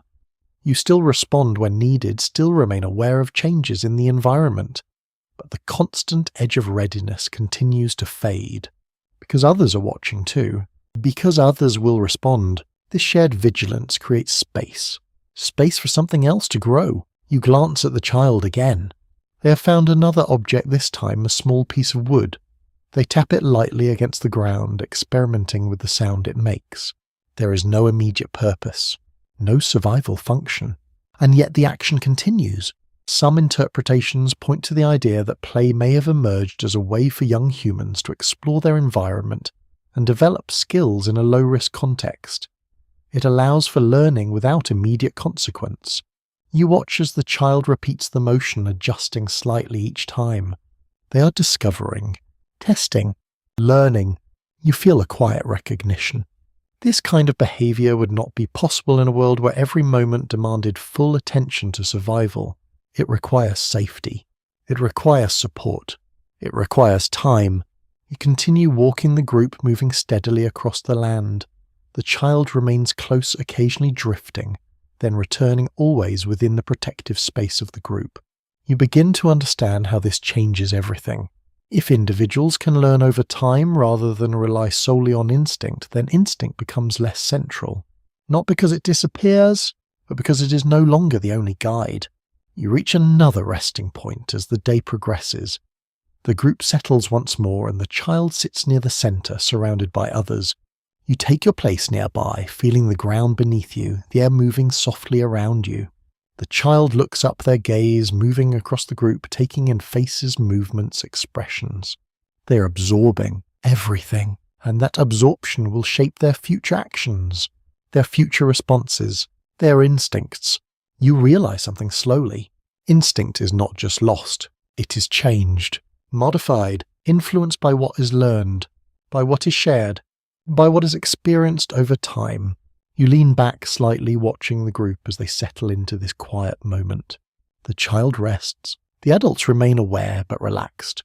The environment continues around you unchanged in its natural patterns, and yet within this group something continues to evolve. A system where survival is not immediate for everyone.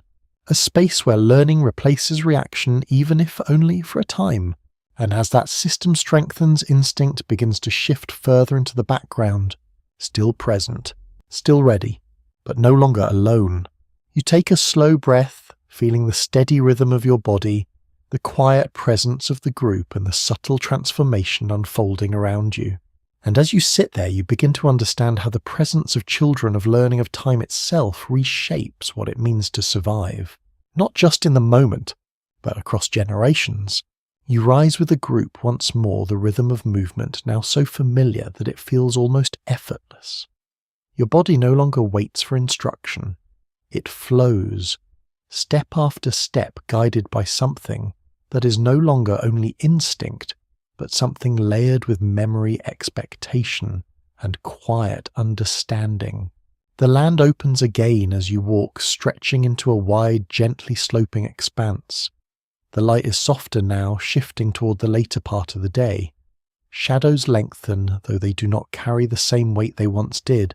You notice how your reaction to them has changed. Once every shadow held uncertainty. Now it simply exists. You still see it, but you do not lean toward it with the same urgency. The group moves across the open space, spreading slightly as they search, yet never losing that underlying connection. You follow your attention, steady your movements, calm. And then something catches your eye. A figure pauses at the edge of the group, turning their heads, slightly listening. You feel it too. A distant sound. Faint, almost lost within the open air. Your body reacts, but not in the same way it once did. There is no sudden tightening, no immediate surge of readiness. Instead, there is a measured response. You pause, you listen. Others do the same. The group does not scatter, does not freeze. It simply adjusts. A few individuals shift position, widening their stance, slightly directing their attention outward. Others remain where they are, continuing their tasks, but with increased awareness. It becomes clear that danger or the possibility of it is still present in this world. But your relationship to it has changed. Not every signal demands full response. Not every sound requires immediate action. There is a quiet filtering now. Some interpretations point to the idea that as humans gained more control over their environment, their sensitivity to constant threat may have decreased, allowing for more selective responses rather than continuous alertness. You feel that selectivity now. You listen again. The sound does not repeat. The air settles. The group continues. The moment passes without escalation. You take a slow breath, noticing how your body releases the tension more quickly than before. There is no lingering alertness, no prolonged state of readiness, just a return to calm. You begin to understand something subtle. Fear is still part of this world, but it is no longer constant. It arrives, it leaves, and in the space between there is room to exist more freely. You walk alongside the others, your steps steady, your awareness balanced. The environment continues to offer signals, but your mind does not hold on to each one. It responds, then releases. This pattern repeats. Over time it becomes natural. A quiet but important shift is taking place. Your body is learning that not every moment requires full intensity, that energy can be conserved, that awareness can rise and fall without consequence. You reach a small cluster of low trees, their sparse branches casting soft patterns across the ground. The group moves into the shade, pausing briefly. You sit. The ground is warm where the sun has touched it, cooler where the shade lingers. You place your hand against the earth, feeling the difference, noticing how even these small variations become familiar over time. Nearby, someone rests against the base of a tree, their posture relaxed, their eyes partially closed. You watch them for a moment. There is no tension in their body, no sign of readiness, and yet they remain part of the group, protected. This would have been difficult before, to rest so openly, to allow awareness to soften so completely, but now it is possible, not because the world has become safe, but because safety is shared. It is distributed across the group, across the environment, across the tools and patterns that have been built over time. Not every expert agrees on how this balance developed. Some suggest that reduced exposure to constant danger allowed the human nervous system to adapt, lowering its baseline level of alertness. Others believe that this process was gradual and uneven, shaped by many overlapping factors. As you sit there, it feels like a quiet evolution, one that does not announce itself, but changes everything slowly. You close your eyes for a moment. Longer than before, there is no immediate reaction, no sudden return to alertness, just a steady, calm presence. When you open them again, the group remains. The environment continues, nothing has changed, and yet everything has, because your response has shifted. You're no longer living in a constant state of readiness. You are living in a rhythm. Awareness rises, awareness falls, and in between there is space. You stand again as the group begins to move. The light is softer now, the air cooling slightly as the day begins its slow transition toward evening. You walk with them, your body steady, your mind quiet. The world around you is still unpredictable, still filled with uncertainty, but you no longer carry all of that uncertainty within yourself. You have learned slowly to let it pass, to respond when needed, to release when not, and as that pattern strengthens, instinct continues to soften, not disappearing, not weakening, but adapting, becoming less dominant, less overwhelming. You glance once more across the open land, the long shadows stretching gently across the ground. They no longer pull your attention in the same way. They are simply part of the landscape. And as you continue walking, you begin to understand how fear itself changes over time, not through removal, but through familiarity, through repetition, through the quiet knowledge that not every unknown leads to danger. You take a slow breath, the air cool and steady, and move forward with the group carrying that quiet shift within you. A softer edge, a calmer awareness, a mind that no longer needs to react to everything. You continue walking as the light of the day begins to soften again, settling into that familiar transition toward evening. The air cools gently, brushing against your skin with a quiet consistency that no longer feels sharp or demanding. The group moves together, their pace unhurried, their formation loose but connected. There is no tension in the movement, only rhythm. You notice how easily your body follows it now. There was a time not long ago when each step required awareness, when every shift in the ground or sound in the distance demanded your attention. But now your movements flow with a kind of quiet certainty, not because the world has become simpler, but because you have, or perhaps more accurately, because your relationship to the world has changed. The group approaches a familiar stretch of land, one you recognize without needing to search your memory too deeply. The ground dips slightly, the stones form a loose boundary, and there is space where the fire once burned. You have returned, not by accident, but by intention. This is where the shift becomes clearer. Earlier movement was driven by immediate need, food, safety, shelter. Each decision was made in response to what was directly present. Now there is something else guiding you. Expectation. You knew this place existed. You trusted it would still be here, and so you came back. Many interpretations suggest that this kind of repeated movement between known locations may have marked an early form of routine shaping, how humans interacted with space over time. Rather than constantly searching for new environments, they began to rely on familiar ones. You feel that reliance now. It reduces uncertainty. It softens the need for constant exploration. It creates a pattern. The group settles once more, each person moving toward a position that feels almost instinctive, though it is now guided by experience as much as by instinct. You take your place near the fire space, your body lowering to the ground with ease. The surface feels known beneath your hands, worn slightly smoother by repeated use.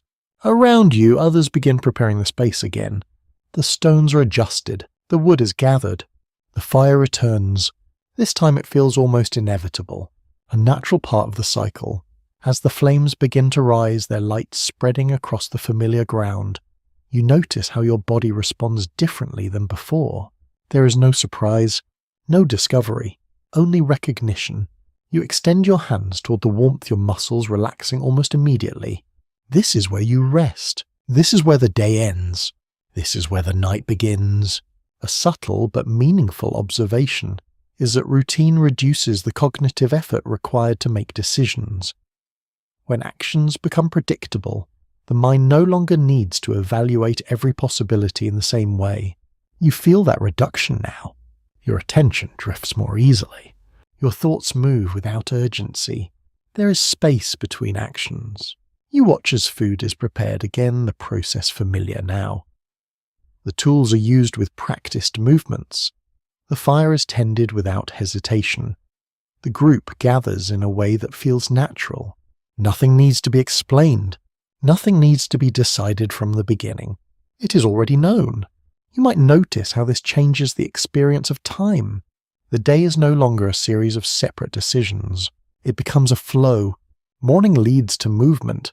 Movement leads to gathering. Gathering leads to return. Return leads to rest.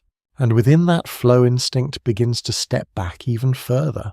It is no longer needed to guide every moment, because the pattern does that work. You lean back slightly, feeling the warmth of the fire at your side, the steady presence of the group around you. Your breathing slows. Your body settles. Nearby, the child you observed earlier sits close to the center. Their movements quieter now, their energy softer as the day comes to an end. They watch the fire, not with urgency, but with quiet fascination. You follow their gaze. The flames move in slow shifting patterns, rising and falling with a steady rhythm. The light flickers across the ground, across the faces around you, creating a sense of calm that spreads through the group. An interesting detail is that repetitive visual patterns such as the movement of fire can have a calming effect on the human mind, drawing attention without requiring effort. You feel that effect now. Your thoughts slow.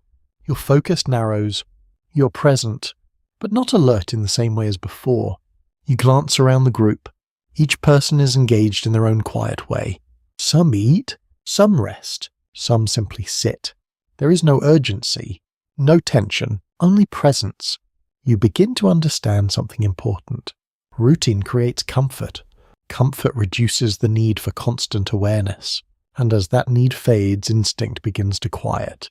Not because it is no longer necessary, but because it is no longer the only guide. You close your eyes for a moment longer than before, your body fully supported by the ground, the warmth, the shared space. When you open them again, the scene remains unchanged. The fire continues. The group remains. The night settles in gently. And within that steady repetition, something becomes clear. Survival is no longer a series of immediate reactions. It becomes a pattern, a system, a rhythm that carries you forward without requiring constant effort. You take a slow breath, feeling the air move smoothly through your body, your awareness calm and steady. And as you sit there, you begin to see how routine, simple and quiet, reshapes the human experience. Not by removing danger, but by reducing the need to think about it all the time. You remain by the fire, the familiar glow surrounding you as the night deepens and the rhythm continues. You remain near the fire as the night deepens its steady glow, now a familiar companion rather than a discovery. The warmth settles into your body with ease, and the ground beneath you feels almost welcoming in its consistency. Around you, the group has entered a quieter state, not asleep entirely, but resting more fully than before. There is less shifting, less scanning, more stillness. You notice how your own body follows this pattern. Your muscles release tension more completely. Your breathing slows into a steady rhythm that feels natural, unforced. This is not the same kind of rest you experienced in earlier nights. It is deeper, more complete, and it comes with something new: trust. You trust the fire. You trust the group. You trust that this space will hold. And because of that, your mind begins to loosen its constant grip on awareness. You close your eyes, not briefly, but for a longer stretch. There is no immediate pull to reopen them, no sudden reaction, just a quiet sense that you can remain here. This kind of rest changes something important. It appears that as humans gained more reliable access to food and shelter, the body no longer needed to remain in a constant state of readiness. Periods of deeper recovery became possible, allowing both physical and mental systems to reset more fully. You feel that recovery now. Your body is not preparing for immediate movement. It is restoring, releasing. When you open your eyes again, the fire is still there, the group unchanged. A few individuals remain more alert at the edges, their posture slightly more upright, their gaze directed outward. You begin to notice this pattern more clearly. Not everyone rests at the same level. Some remain watchful, others relax more deeply. This distribution allows the group as a whole to remain safe even as individuals step away from constant awareness. A detail that is easy to miss is how this kind of shared vigilance reduces the burden on each person. Instead of every individual maintaining full alertness, the responsibility is spread. You feel the effect of that. You do not need to carry everything. You can let go at least for a time. You shift slightly, turning your body closer to the warmth. The firelight flickers across your closed eyelids, a soft glow that moves gently without disturbing your rest.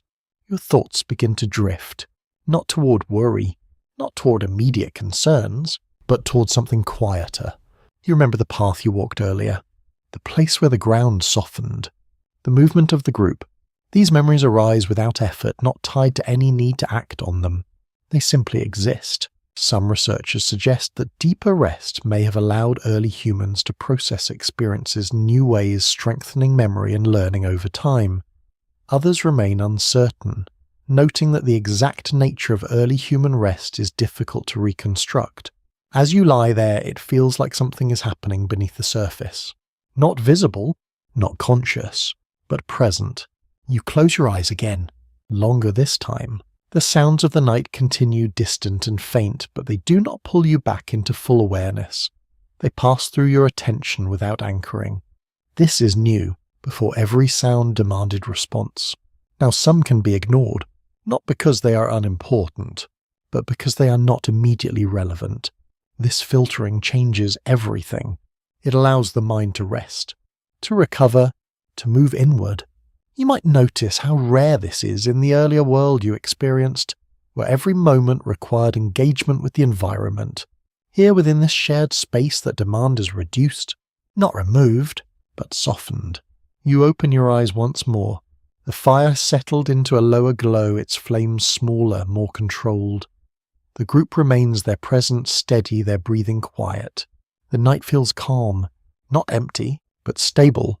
You sit up slightly, your movement slow and unforced. There is no urgency to act, no immediate task waiting. This pause feels different. It is not just the absence of action. It is the presence of rest. Many believe that as rest became more reliable, the human body began to adapt, reducing the constant activation of stress responses. Others suggest that this process was gradual and influenced by many overlapping changes. As you sit there, it feels like a quiet adjustment. Your baseline is shifted. You are not constantly preparing. You are not constantly reacting. You are simply here. You look around the group. Some remain fully still. Others shift gently, adjusting their position without waking completely. The shared space holds. It protects. It allows. And within that allowance, something begins to change more deeply. Instinct, once the dominant force guiding every moment, begins to take on a different role. It becomes selective, responding when needed, remaining quiet when not. This balance allows other processes to grow. Memory, connection, anticipation. All of these require space, and rest provides it. You lean forward slightly, extending your hands toward the remaining warmth of the fire. The heat is softer now, but still present, still enough to comfort. You notice how your body no longer seeks constant warmth. It trusts that it will return. The trust is subtle, but powerful. You take a slow breath, feeling the air move gently through your body. Your mind, calm, your awareness steady but relaxed. And as you sit there in the quiet of the night, you begin to understand how deep rest reshapes the human experience, not by removing the need for survival, but by allowing the body and mind to step away from it, even if only for a time. You remain within that space, the fire fading slowly, the group resting around you, the night holding everything in a quiet balance. And within that balance, instinct continues to soften, not lost, but no longer alone. You wake again within that quiet, steady space, the faint glow of the fire now reduced to soft embers. The air carries a cool edge brushing gently across your skin, but your body does not react with urgency. You adjust, you breathe, and you rise. Around you, the group stirs in the same gradual way, each person moving from rest to awareness without disruption. There is no sudden shift, no sharp return to alertness. The transition feels smooth, almost expected. You stand stretching lightly, your muscles responding with ease. The ground beneath you feels familiar. The space itself feels known. And then, as the group begins to move again, you notice something that would have been difficult to recognize before. The way you prepare, not in response to something immediate, but in anticipation. You look at the sky, its light still soft, the day just beginning to form. You glance at the surrounding land, not searching urgently, but considering. Where will you go? Where will food be found? Where will you return? These questions do not appear fully formed, but they guide your movement in subtle ways. It seems that at some point early humans began to rely more on planning than on direct reaction alone.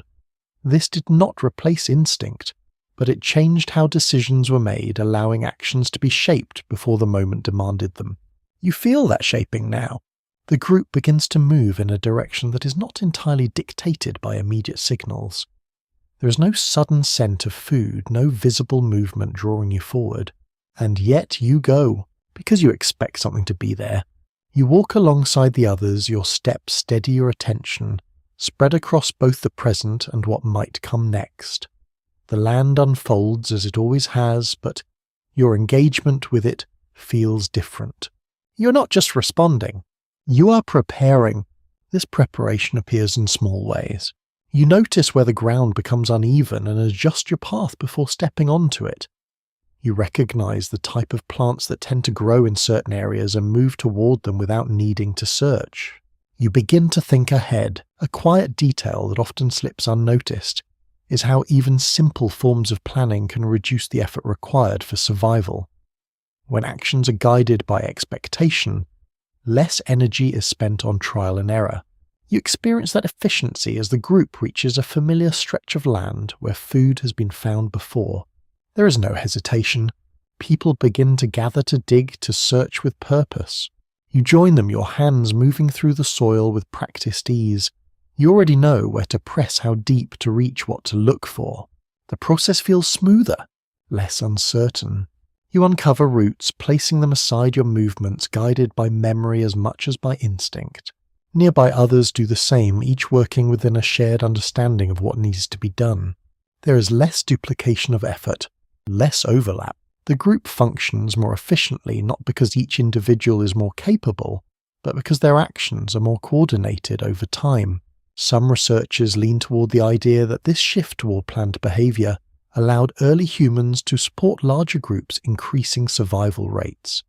Others suggest that planning may have introduced new challenges, requiring more complex social structures to manage. As you work, it feels like a natural progression, not forced, not deliberate in the way modern planning might be, but present. You sit back for a moment, observing the gathered food. There is enough, not abundance, but reliability. That reliability changes something. You no longer feel the same urgency to consume immediately. You eat slowly, aware that more can be found, that the process can be repeated. You glance at the group. Others do the same. There is no rush, no competition, only a quiet understanding. You realize how different this is from a world where every opportunity must be seized instantly, where hesitation could mean loss. Here, hesitation becomes part of the process, because you trust that another opportunity will come. That trust is built on experience, on repeated success, On memory, you stand again as the group begins to move your body, light your mind steady. The path ahead feels less uncertain, not because it has changed, but because you have learned to navigate it differently.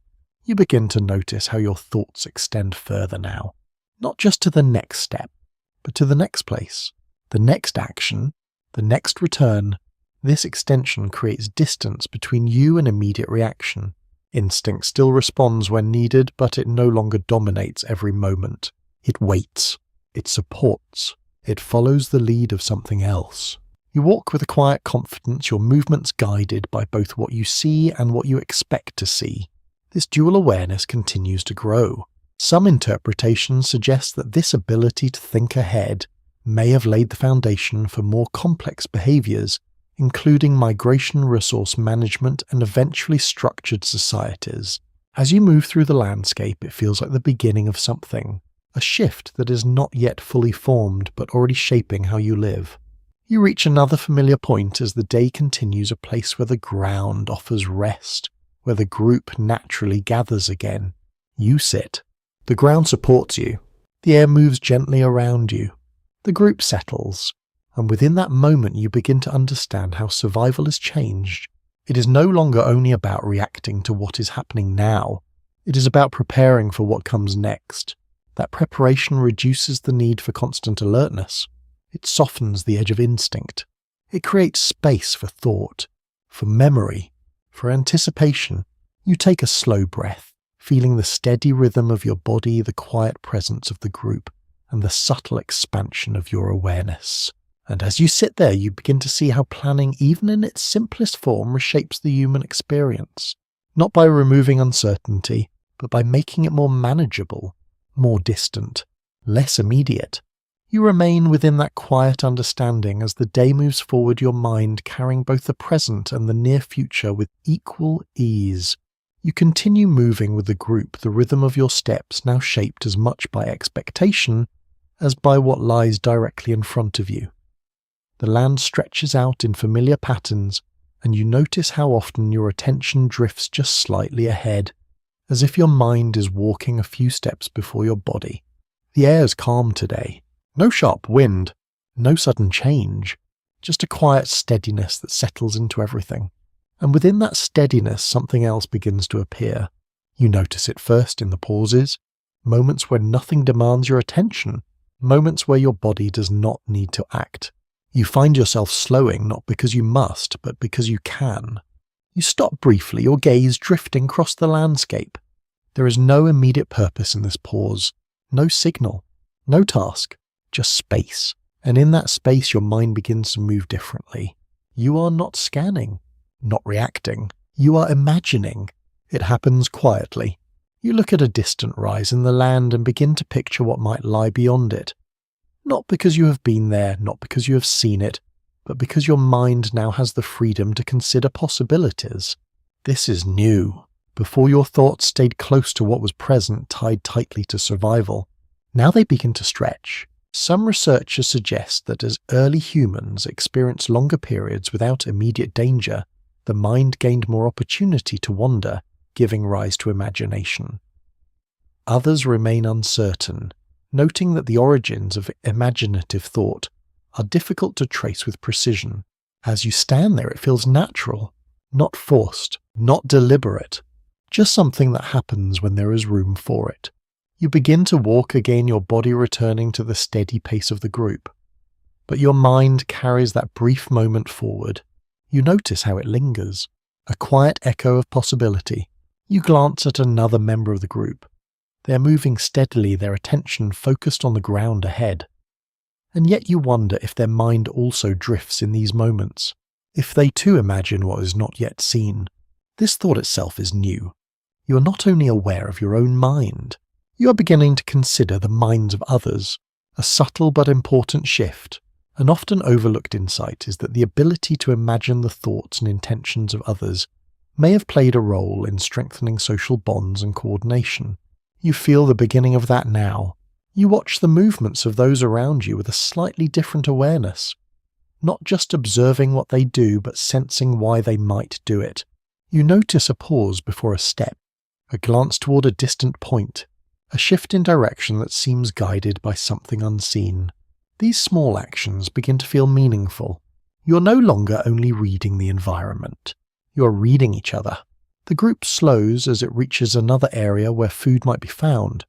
Some begin to gather their movements practiced and calm. You join them, your hands moving through the soil, your attention divided between the task and the quiet flow of your thoughts. You notice how your mind moves while your body works. You think about the path you took, the place you left behind, the space you will return to. These thoughts do not interfere with your actions.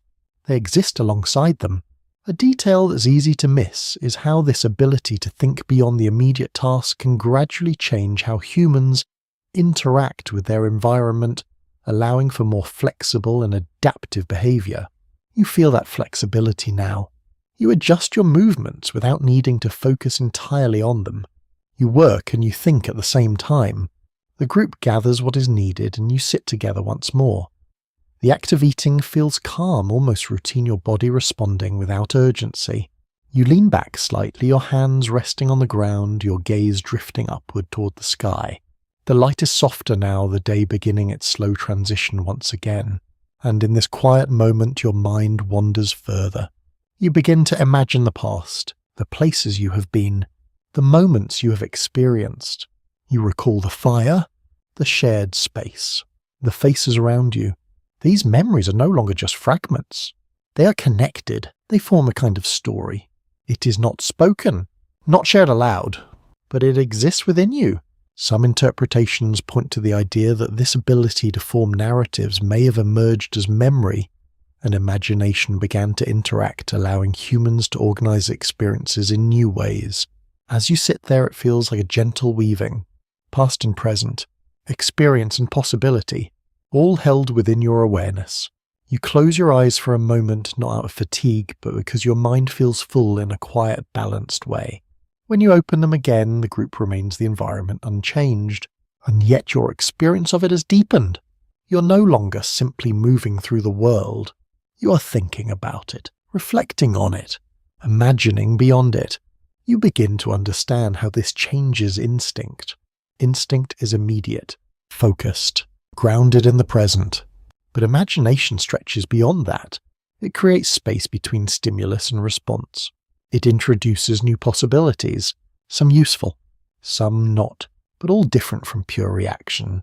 You stand again as the group begins to move your steps steady, your awareness layered. You walk through the landscape with a quiet sense of expansion, your mind no longer confined to what is directly in front of you. And as this continues, something subtle begins to shift once more. The present moment, once everything becomes just one part of your experience. You carry the past, you imagine the future, and within that space instinct becomes quieter, still there, still ready, but no longer the only voice guiding you. You take a slow breath, feeling the air move gently through your body, your thoughts calm and open. And as you continue forward, you begin to see how the wandering mind reshapes the human experience, not by removing survival, but by adding something that extends far beyond it. You move forward with the group, the quiet rhythm of your steps carrying you across the land that now feels both familiar and open. The air remains steady, the light soft, and your awareness rests somewhere between the world around you and the thoughts that gently pass through your mind. Nothing feels urgent, and the absence of urgency allows something subtle to emerge more clearly. You begin to notice how your body responds less frequently to small changes in the environment. A faint sound in the distance no longer pulls your full attention. A shifting shadow does not immediately draw your gaze. You still perceive these things, but they pass more easily. It seems likely that as human environments became more manageable, through tools, fire, and group living, the nervous system adjusted its baseline level of alertness. Instead of reacting to every possible signal, it began to filter, allowing only the most relevant information to reach the surface. You feel that filtering now, a quiet sorting. Some things matter, some things do not, and your body begins to learn the difference. You walk alongside the others, your steps aligned with theirs, your attention shared across the group and the environment. The land stretches ahead, but you no longer feel the need to examine every detail, because not everything requires action. You pause briefly, your gaze drifting across a cluster of rocks to your left. The shapes catch your eye not because they signal danger or opportunity, but simply because they are there. You look, then you move on.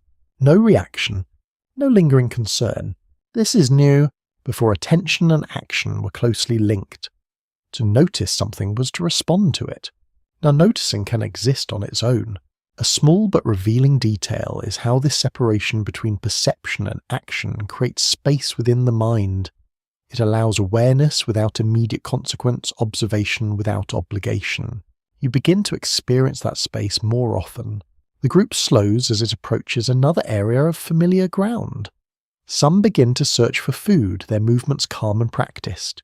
You join them, your hands moving through the soil with ease. Your body works, but your mind drifts. You think about the place you left behind, the fire, the shared space, the pattern of return. These thoughts do not interrupt your actions. They flow alongside them, quiet and steady. Over long stretches of time, this kind of layered awareness may have allowed humans to become more flexible in their thinking, capable of holding multiple ideas at once while still engaging with the present. You feel that flexibility now. You gather roots, placing them aside your movements, guided by habit. At the same time, your mind continues to move gently, connecting moments, recalling patterns, imagining possibilities. Nearby, another member of the group pauses, their attention drawn to something in the distance. You glance in that direction, expecting the familiar pull of alertness. But it does not come. Instead, you observe. You wait. The individual watches for a moment longer, then returns to their task. The group continues without disruption. Not every signal leads to action anymore. This is an important change. There is no single agreement on exactly how this shift unfolded. Some specialists lean toward the idea that reduced exposure to constant threat allowed the brain to relax its sensitivity over time. Others are less certain, suggesting that the change may have been uneven, influenced by environment and circumstance. As you stand there, it feels gradual, a quiet adjustment, not a sudden transformation. You sit back, resting for a moment, your hands brushing lightly against the ground. The texture feels familiar, the environment stable. You notice how your body remains calm even in stillness. There is no underlying tension, no constant readiness, just presence. You look around the group. Each person continues their activity, some gathering, some watching, some simply sitting. The distribution of attention feels balanced, each individual contributing without strain. You begin to understand how this shared system supports the reduction of constant alertness. You do not need to see everything. You do not need to hear everything, because others will. This allows your awareness to soften further. You glance at the horizon again, the distant line where land meets sky. It holds no immediate meaning, no urgent signal, and yet you look, simply because you can. This act, small and quiet, represents something larger. The ability to observe without reacting, to exist within the environment without being driven by it at every moment. You take a slow breath, feeling the air move through your body with ease. Your mind remains open, your thoughts, like your awareness, steady but relaxed. You begin to see how instinct, once the dominant force guiding every movement, is now one part of a larger system. It still responds when needed. It still protects, but it no longer fills every moment. It steps forward, then steps back, making room. You stand as the group begins to move again, your body rising without effort. The path ahead feels familiar, not because you have walked it many times, but because you understand how to move through it. Your steps are guided by experience, your attention by choice, and within that balance something continues to shift. The world is still unpredictable, still full of unknowns, but you no longer carry all of that uncertainty within your body. You allow some of it to remain outside, unanswered, unresolved, and that in itself changes everything. You walk with the group, your mind calm, your body steady, your awareness no longer bound to every detail. And as you move forward, you begin to understand how this quiet filtering of the world reshapes human experience. Not by removing danger, but by reducing its constant presence within you. You take another slow breath, the air soft and even, and continue on carrying that quiet shift deeper into the unfolding journey. You continue walking as the light begins to soften once more, the day slowly folding into evening. The rhythm of the group carries you forward without effort, each step falling into place, as if guided by something deeper than conscious thought. The land no longer feels vast in the same way, not because it has changed, but because you have learned how to move within it. Your body no longer reacts to every shift in sound or shadow. Your attention no longer stretches outward in every direction at once. Instead, it settles into a quieter pattern, focusing only when needed, resting when it can. And in that quieter space, you begin to notice something new. Your body itself feels different. Not weaker, but less tense, less prepared for constant strain. You pause for a moment, flexing your fingers slightly, feeling the ease in the movement. There is no tightness, no readiness held beneath the surface, just motion. Simple, unforced. Over time, it appears that as early humans experienced fewer immediate threats and more consistent access to resources, the body adapted. Constant physical readiness, once essential, began to soften, making room for efficiency rather than intensity. You feel that efficiency now. Your movements require less effort. Your muscles engage only when needed. Energy is conserved without conscious thought. You begin to walk again, your steps like your body balanced. The group moves through a familiar path, one that requires little adjustment. You notice how rarely you need to react quickly now. Most movements are smooth, anticipated, guided by experience rather than urgency. You reach down briefly, picking up a small object from the ground. A stone smooth and rounded. You turn it in your hand, not because you need it, but because you can. You examine its shape, its weight. Then you set it down. There is no reason to keep it, no immediate use, and yet the act itself feels natural. You interact with the world not only for survival, but for awareness. This shift continues to grow. A small but meaningful observation is that as humans gained more control over their environment, physical responses that once dominated behavior became less pronounced. The body no longer needed to prepare for constant exertion, allowing for more selective engagement. You feel that selectivity as you move. You choose when to act, when to pause, when to simply observe. The group slows again, settling into a resting space as the light fades further. You lower yourself to the ground, your body relaxing almost immediately. There is no lingering tension, no need to remain partially upright. You rest fully. Nearby, others do the same. Some lie back completely, their bodies supported by the ground, their breathing slow and steady. A few remain more alert, watching the edges, but even they seem less strained. The balance holds. You glance at your hands again. They feel steady, capable, but not constantly engaged. You realize something subtle. Your body no longer carries the same level of readiness as before. It responds when needed, but it does not prepare for everything. This is important, because it means instinct is no longer driving physical response at all times. It is waiting. It is selective. There is still uncertainty about how quickly these physical changes occurred. Some perspectives suggest that the body adapted gradually alongside behavioral shifts. Others propose that certain environments accelerated the process, allowing for faster changes in how energy was used. As you sit there, it feels like a slow unfolding, not a sudden transformation, but a steady adjustment.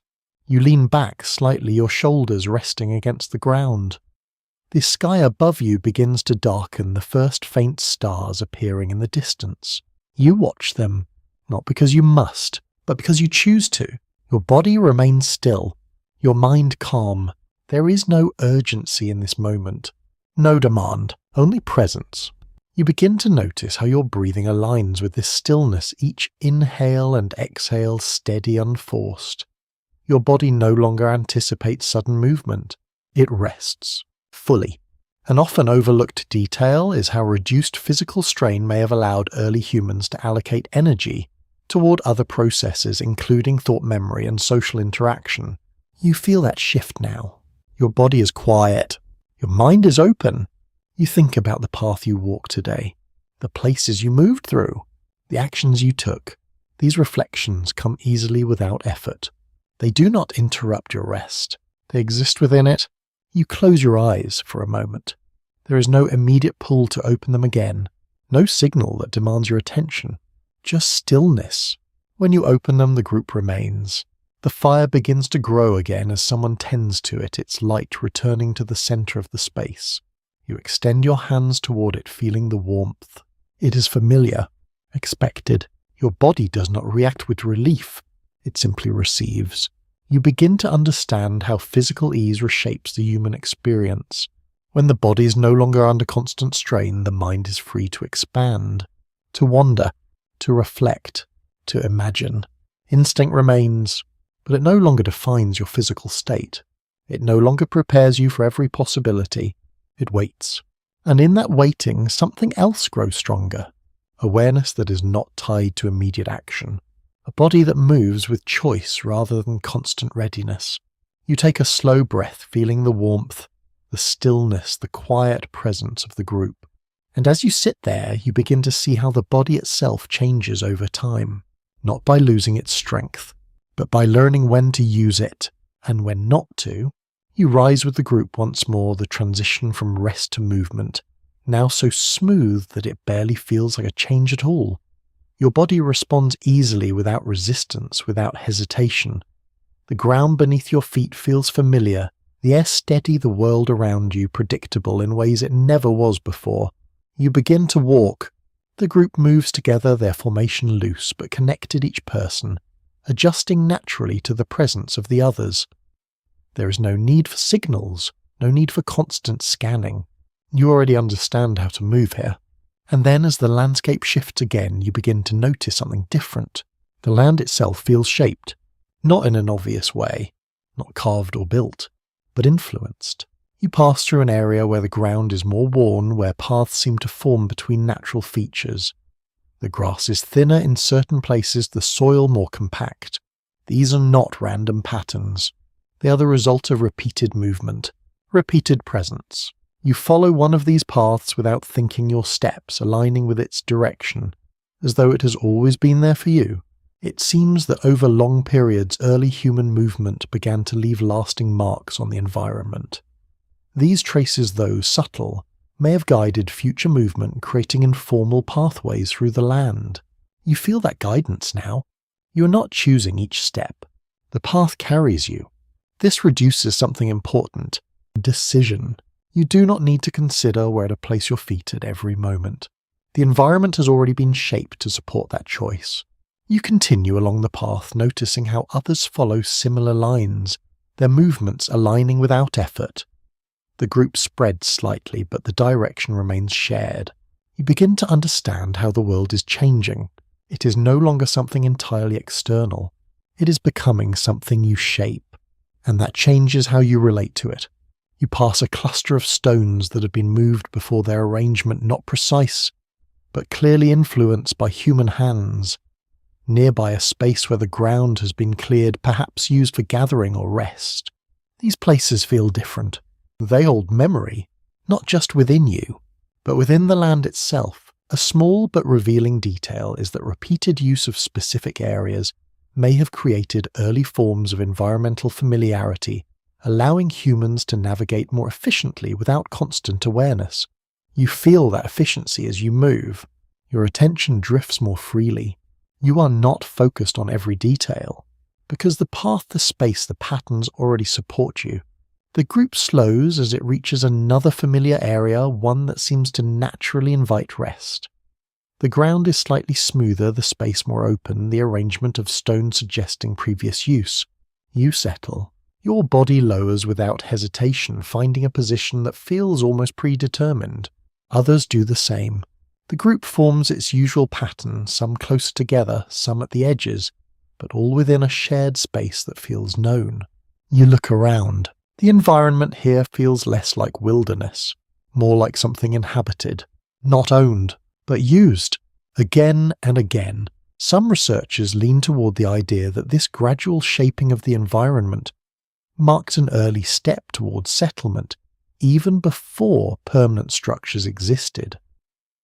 Others remain cautious, suggesting that these patterns may not represent true habitation, but rather repeated convenience. As you sit there, it feels like something in between, not a home in the modern sense, but not entirely temporary either. A place you return to, a place that returns to you. You run your hand along the ground, feeling its surface, noticing the subtle differences between this space and the untouched land beyond it. It is smoother, more predictable, easier. That ease changes how your body responds. You do not need to remain constantly alert to uneven ground or hidden obstacles. You trust a space, and that trust softens your awareness further. You glance at the edges of the area where the untouched land begins again. The difference is subtle but clear. There your attention sharpens slightly. Here it relaxes. This contrast becomes important. It teaches your body where to be alert and where to rest, where instinct must rise and where it can fade. You notice how naturally you shift between these states, without effort, without thought. The group begins to settle into familiar patterns again. Some gather small materials, others sit quietly. The flow of activity feels almost automatic. You do not need to decide what to do. You already know. This reduces another layer of effort, the need to constantly choose. You might notice how different this feels from earlier experiences where every action required awareness and decision. Now many actions simply happen, guided by habit, by memory, by environment. An often overlooked insight is that as environments become more structured through repeated use, human behavior becomes more structured as well, reducing reliance on immediate instinct. You feel that structure now. It does not restrict you. It supports you. You lean back slightly, your body relaxing into the ground, your awareness calm and steady. The group remains around you, their presence familiar, their movements predictable. You're no longer navigating an unknown world. You are moving within a known system, and that system carries you. You take a slow breath, feeling the air settle within your chest, your body at ease, your mind quiet. And as you sit there, you begin to understand how the shaping of the environment changes everything. Not by removing uncertainty entirely, but by reducing how much of it you must carry. You are supported by the land, by the group, by the patterns that have formed over time, and within that support instinct continues to soften. Not gone, not forgotten, but no longer the primary force guiding every step. You close your eyes for a moment, resting within that quiet certainty. And when you open them again, the world remains. But it feels different, because you no longer face it alone or unprepared. You move forward with a group, your steps guided by paths that now exist. Your awareness, calm, your body steady.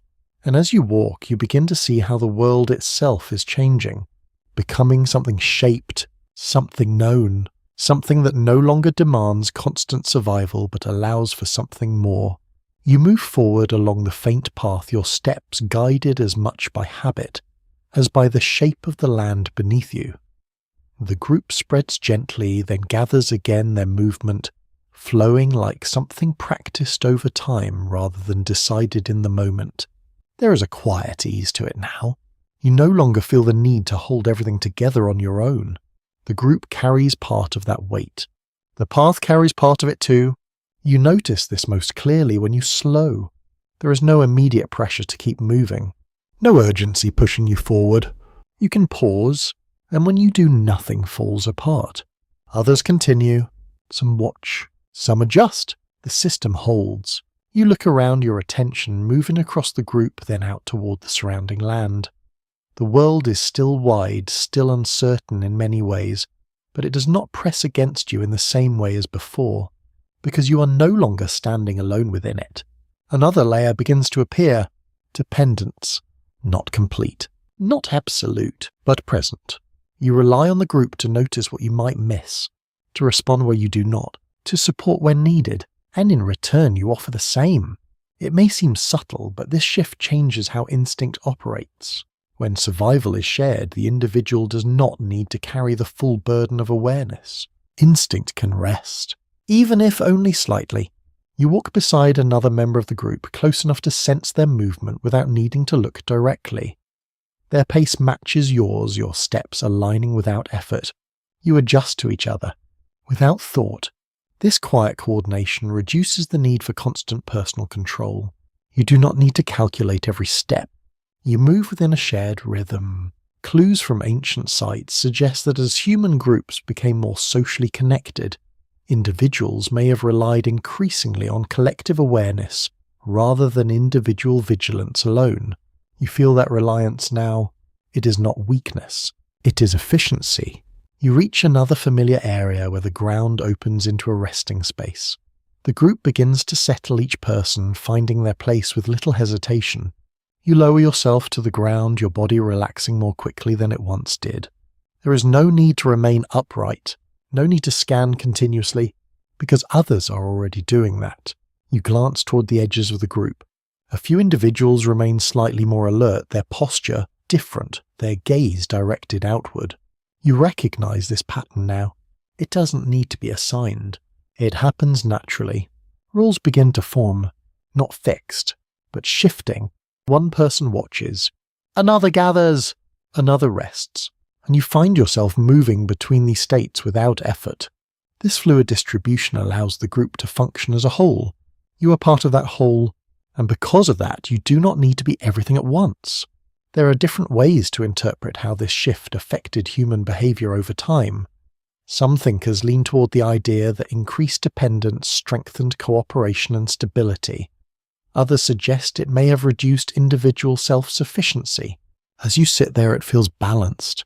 You are capable, but you are also supported. You reach for a small piece of food that has been gathered, eating slowly, your body responding without urgency. You trust that more will come, that others will find it, that the system will continue. That trust changes something deep within you. It allows your attention to drift further from immediate need. You notice how your mind begins to settle more easily, your thoughts moving without pressure. You look at the ground, tracing the patterns left by previous movement. Marks in the soil, small indentations, subtle signs of repeated presence. The land reflects your behavior, and in return it guides you. This interaction becomes a quiet loop. You shape the environment shapes you. Over time, this likely led to a more structured way of living where both behavior and surroundings reinforced each other. You feel that structure now. It does not confine you. It supports you. You lean back slightly, your hands resting on the ground, your body fully at ease. The group remains around you, their presence steady, their movements calm. You realize something important. Your survival is no longer entirely your own responsibility. It is shared, distributed across many, and because of that, your instincts no longer need to operate at full intensity. They can step back. They can wait. You close your eyes for a moment, your awareness soft but present. When you open them again, nothing has changed. And yet everything has, because you are no longer alone within your own awareness. You are part of something larger, something that holds you, something that carries part of the burden. You stand again as the group begins to move your body, rising easily, your steps steady. The path ahead feels familiar, not because you know every detail, but because you trust the process.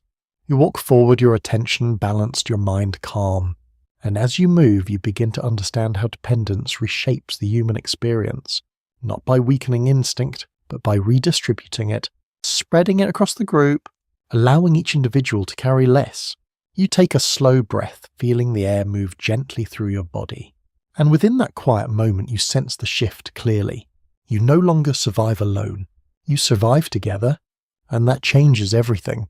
You continue along the worn path, your steps falling into a rhythm that no longer asks much from you. The ground guides your movement, the group supports your awareness, and your body responds only when it needs to.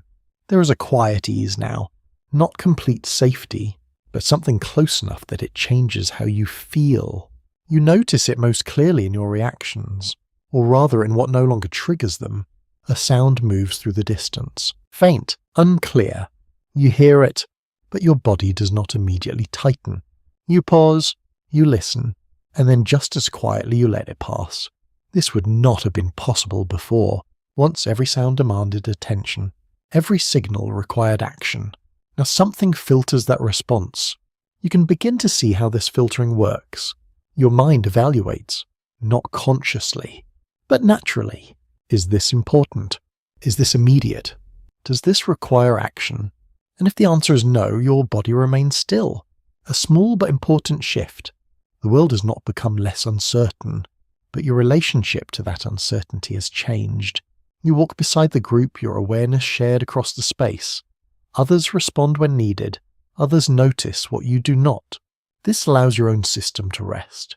Not completely, but enough. You glance at another member of the group as they stop briefly, their head turning toward a distant point. You follow their gaze, expecting that familiar pull of alertness. But instead you observe, they watch, then they move on, and so do you. No reaction, no escalation. This is where things start to shift more deeply. Instinct is still there, but it no longer reacts to everything. It waits.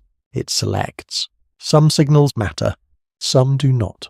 And over time, that selection becomes more refined. It is worth noting that as humans began to experience more stable environments and stronger group structures, their sensory systems may have adapted to prioritize certain inputs over others, reducing the constant strain of over-alertness. You feel that prioritization now. Your attention narrows when needed, expands when it can, rests when possible. This flexibility changes how you move through the world. The group slows again, settling into a space where the ground feels familiar, the arrangement of stones suggesting previous use. You lower yourself easily, your body relaxing almost immediately. There is no hesitation, no need to remain partially upright. You trust the space. You trust the group, and so you rest. Nearby others do the same.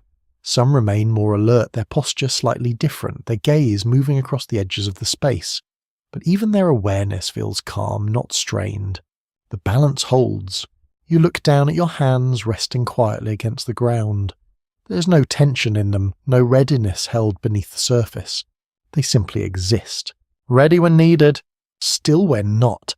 This is different from before, when your body held a constant edge, a readiness that never fully disappeared.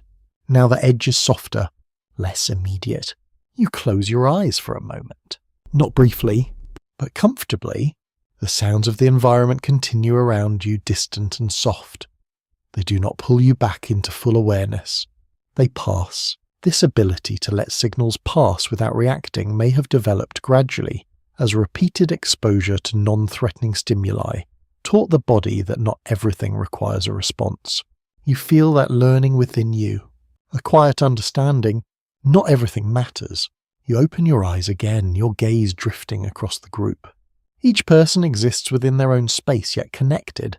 Some move, some rest, some watch. The system continues without strain. You realize something subtle. Your instinct is no longer the first response. It is one response among many. It is consulted, not obeyed automatically. You begin to notice how this changes your internal state. There is less urgency, less tension, more calm. Your mind has room to exist without constant interruption.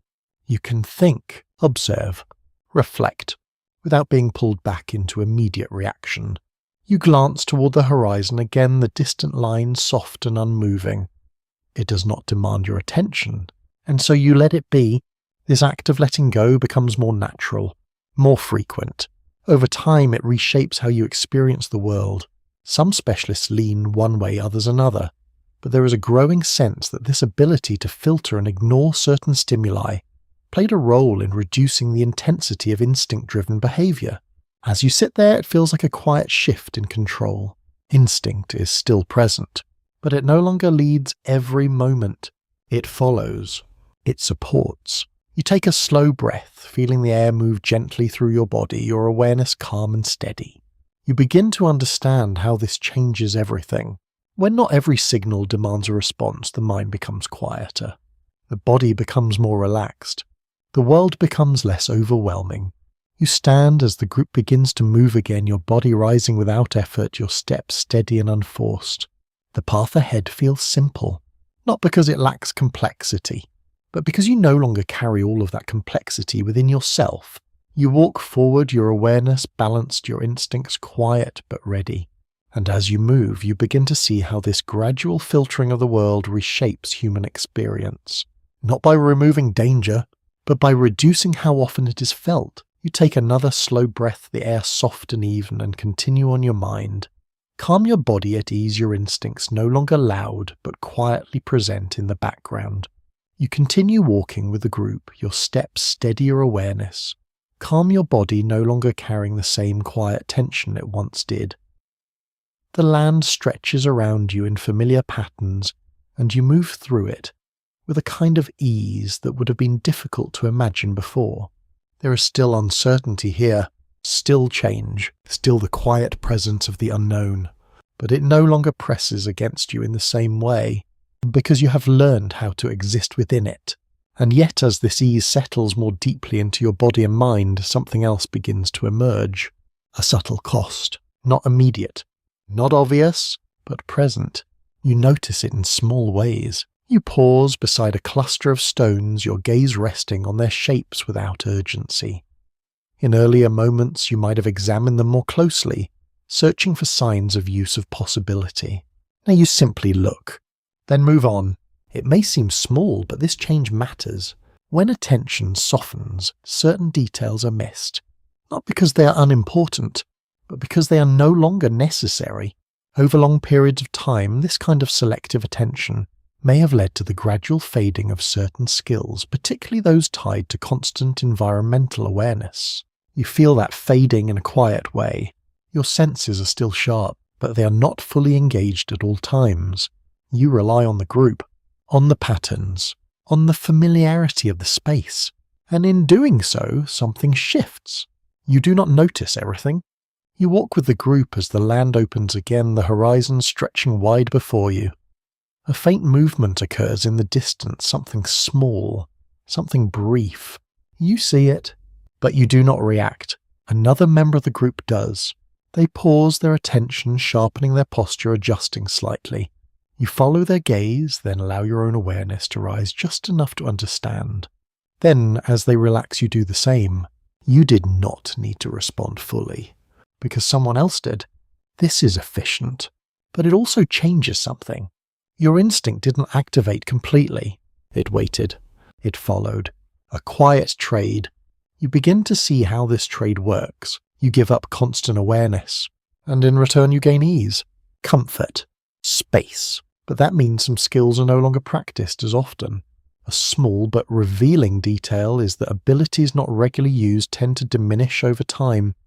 In early human groups, reliance on shared systems may have reduced the need for certain individual survival skills. You feel that reduction now, not as loss, but as absence. A space where something once active is now quiet. You continue walking, your attention drifting more easily between the environment and your own thoughts. The land no longer demands your full presence, and because of that, your presence becomes divided. Part of you remains aware, part of you wanders. This wandering mind brings its own changes. You begin to think more, to reflect, to imagine, but in doing so, you are less fully engaged with the immediate world. There are different ways to interpret this shift. Some see it as a gain, allowing for creativity, planning, and deeper understanding. Others suggest it comes with a cost, reducing the sharpness of instinct that once ensured survival.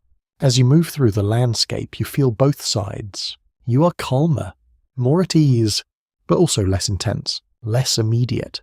The group slows again, settling into a familiar resting space. You lower yourself to the ground, your body relaxing quickly, your muscles releasing tension without effort. You sit quietly, your hands resting on the earth. You notice how easily your mind drifts now. You think about the path you took, the place you will return to, the patterns that shape your movement. These thoughts come naturally, but they pull you away from the present. You glance around. Others are still engaged, still aware, but even among them you notice the same shift. Moments of distraction, moments of stillness that are not tied to awareness. This is new. You begin to understand that as the mind expands, it divides. Attention is no longer singular. It is shared between the world and the thoughts within. That division creates possibility, but also distance. You pick up a small object from the ground, turning it in your hand without urgency. You're not examining it for survival. You are simply interacting with it. This kind of interaction, while quiet and harmless, reflects a deeper change. You are no longer driven solely by necessity. You act because you can, because you choose to. An often overlooked insight is that as humans gained more control over their environment, the balance between necessity and choice began to shift, allowing behaviors that were not directly tied to survival to emerge. You feel that shift now. You set the object down, your attention moving elsewhere without needing to complete a task. You look at the group, at the space, at the fire beginning to form again. Everything feels stable, predictable, and within that stability you begin to see the cosmos more clearly. When the world becomes easier to navigate, you no longer need to engage with it fully. You can step back. You can relax. You can allow things to pass. And in doing so, your instincts grow quieter, less practiced, less dominant, not gone, but softened. You take a slow breath, feeling the air move gently through your body, your awareness calm, your thoughts steady. You begin to understand how this trade shapes the human experience. You gain comfort. You gain space. You gain the ability to think beyond the moment. But you lose something too, the constant edge, the full intensity of instinct. You stand as the group begins to move again, your body rising easily, your steps steady. The path ahead feels simple, because you trust it, because you know it. And as you walk, you carry both sides of this change within you, the ease and the quiet cost. You move forward with the group, your steps light your awareness. Calm the path beneath you, no longer something you question. The land feels familiar in a way that settles into your body, guiding your movement without effort. And as you walk, you begin to notice something that feels almost invisible at first. What is no longer there?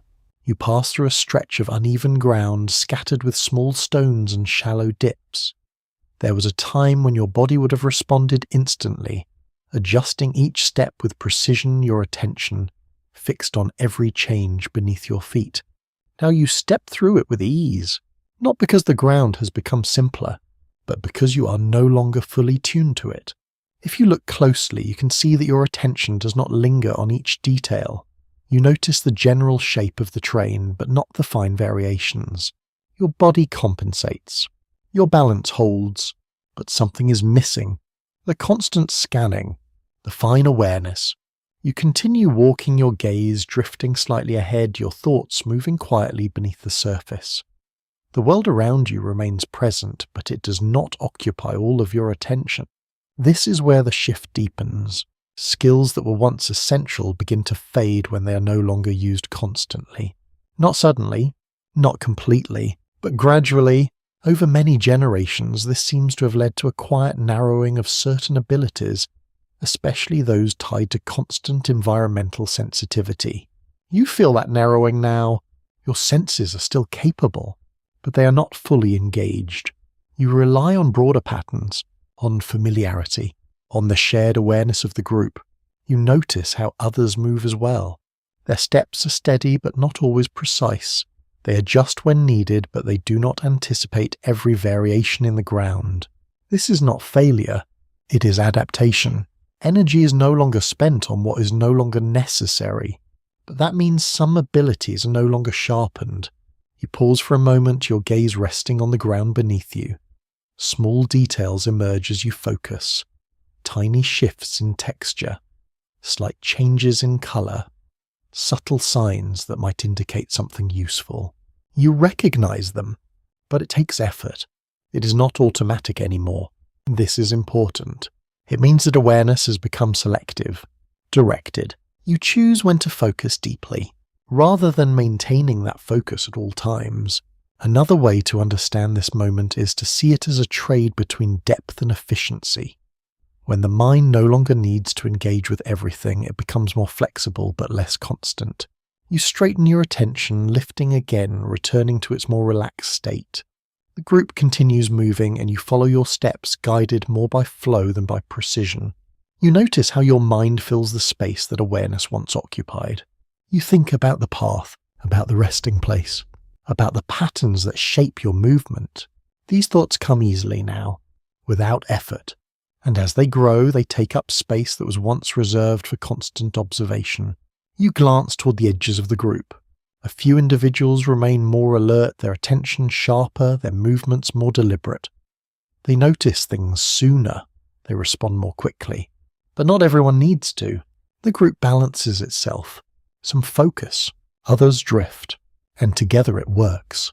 Some interpretations suggest one thing, others point elsewhere. But it is clear that as roles within groups became more fluid, individuals may have relied on each other to maintain overall awareness rather than each person carrying the full load. You feel that reliance within you. It allows you to soften, to step back, to let go. But it also means you're no longer practicing certain responses as often. You sit with the group as they pause again, the ground familiar, the space inviting rest. Your body relaxes quickly, your posture easing without hesitation. You pick up a small object, turning it in your hand, not for use but out of quiet habit. You observe it briefly, then set it aside. Your attention moves on. This ability to shift focus easily is part of the change. You're no longer anchored to every detail.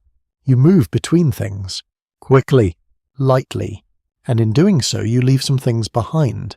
What quietly begins here is a fading of intensity, not a loss of ability, but a reduction in how often that ability is used. You glance at the ground again, trying to notice the finer details as you once did. You can, but it takes effort, and you do not hold it for long. Your attention drifts again, pulled by thought, by memory, by the gentle flow of your mind. This is the cost. Not immediate, not dramatic, but present.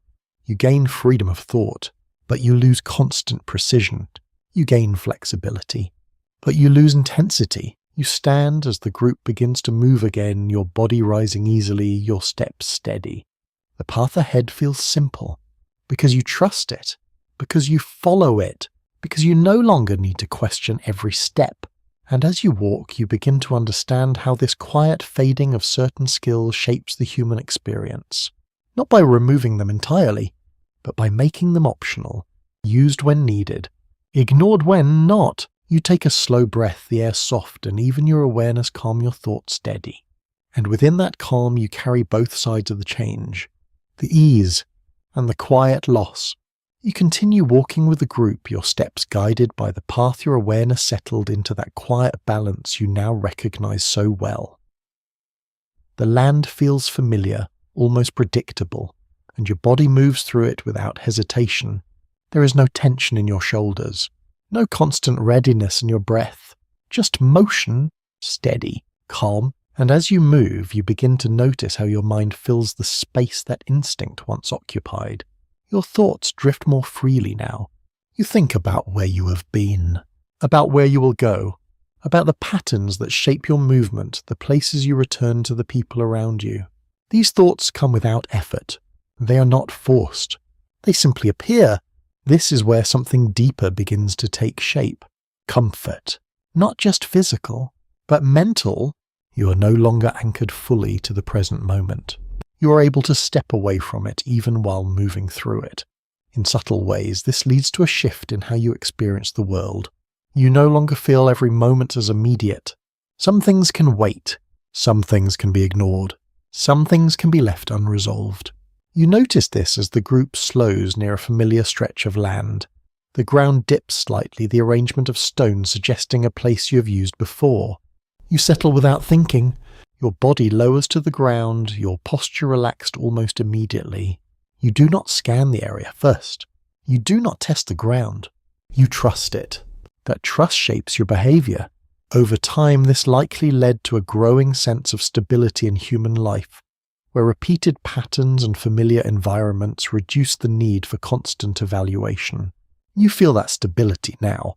It allows your mind to drift even further. You lean back, your hands resting on the ground, your gaze moving upward toward the sky. The light is soft, the air still, the world quiet. You are comfortable, and that comfort changes something fundamental. You begin to notice how easily your attention shifts away from the environment entirely. You think about the fire, about the shared space, about the child you observed earlier, These thoughts are not tied to immediate action.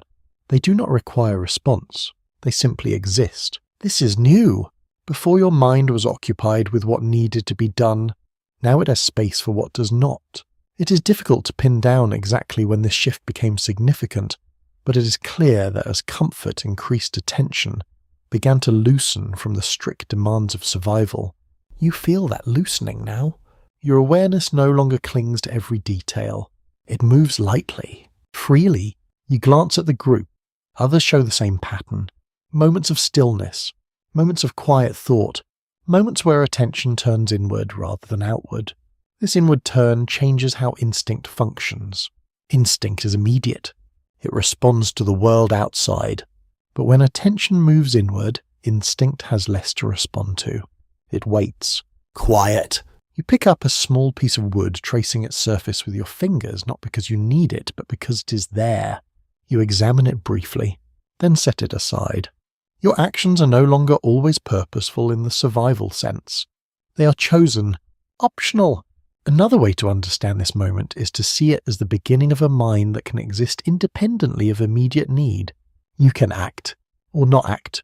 You can focus, or drift. That flexibility brings freedom, but it also brings distance. You're no longer fully engaged with every moment. You can step away, even while remaining physically present. You stand as the group begins to move again, your body rising easily, your steps steady.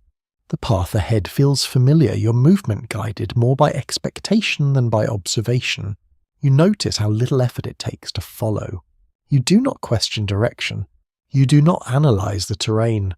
You trust the process. That trust reduces the need for instinct to guide each step. It steps back, allowing something else to lead. Habit, comfort, routine. Some thinkers lean one way, others another. But there is a growing sense that as comfort increases, instinct becomes less dominant, not because it weakens, but because it is used less often. You feel that reduction now. Your body is capable, but it is not engaged at full intensity. Your mind is active, but not always focused on survival. You walk through the landscape with a quiet sense of ease, your awareness drifting between the world and your thoughts. And as you do, you begin to see how comfort reshapes the human experience. It softens edges. It reduces urgency. It allows the mind to expand. But in doing so, it also creates distance from the raw immediacy of survival. You take a slow breath, feeling the air move gently through your body. Your awareness calm your thoughts steady. And within that calm, you carry the shift forward. A life no longer driven entirely by instinct, but guided by something quieter, something softer, something shaped by comfort itself. You continue walking your steps, light your breathing, steady your awareness, no longer pulled in every direction at once. The land stretches before you in familiar shapes and you move through it with quiet confidence. There is a sense now that you understand this world, not completely, but enough to trust it, and that trust changes how you see everything. You no longer approach each moment with caution. You move with expectation, with a quiet belief that the patterns you know will continue. The group follows a familiar path once again the ground, worn just enough to guide your steps. You do not question the direction. You do not hesitate. You simply go. This is where something deeper begins to form, a sense of control, not over everything, but over enough. You begin to feel as though the world can be managed, understood, predicted. You reach a familiar space, the arrangement of stones, the worn ground, the natural boundaries all signalling a place you have used before. You settle without thought. The group does the same. Everything flows as expected. This reinforces something subtle within you. The idea that things will continue as they have, that the environment will respond in familiar ways, that the system you are part of will hold. You sit your body relaxing easily, your awareness soft. You do not scan the edges immediately. You do not test the ground. You trust it. This trust builds quietly, reinforced by repetition, by consistency, by the absence of immediate threat. Over time, this likely led to a growing belief that humans could rely on their understanding of the environment to guide them, rather than needing to react to every uncertainty. You feel that reliance now. It is comfortable, but it also shifts something important. You begin to assume. You assume the path will remain. You assume the group will respond. You assume the environment will behave as expected. These assumptions reduce the need for constant awareness, but they also create a kind of distance from reality, because the world itself has not become fully predictable. Only your experience of it has. You glance at the horizon, your gaze steady, your mind calm. There is no immediate concern, no urgency, just the quiet presence of the world. You begin to understand how this sense of control shapes behavior. You take fewer precautions, you engage less deeply with each moment. You allow yourself to relax further. This is where things start to shift in a more complex way. The more you trust the system, the less you rely on instinct. And the less you rely on instinct, the quieter it becomes. Not gone. Not weakened, but less present. You pick up a small stone, turning it in your hand without purpose, your attention drifting. You are not examining it for use. You are simply interacting with it. This reflects something important. You are no longer fully driven by necessity. You act because you can, because the moment allows it. There is no single agreement on how early humans perceived their control over the environment. Some interpretations suggest that repeated success may have created a sense of mastery. Others point out that unpredictability always remained even if it was not constantly felt. As you sit there, you feel both. You trust the world, but you also sense faintly that it is not entirely under your control. That tension is quiet, almost invisible, but present. You look around the group. Each person moves within the same pattern, settling, resting, acting without urgency. There is a shared confidence, a belief that the system will continue to work.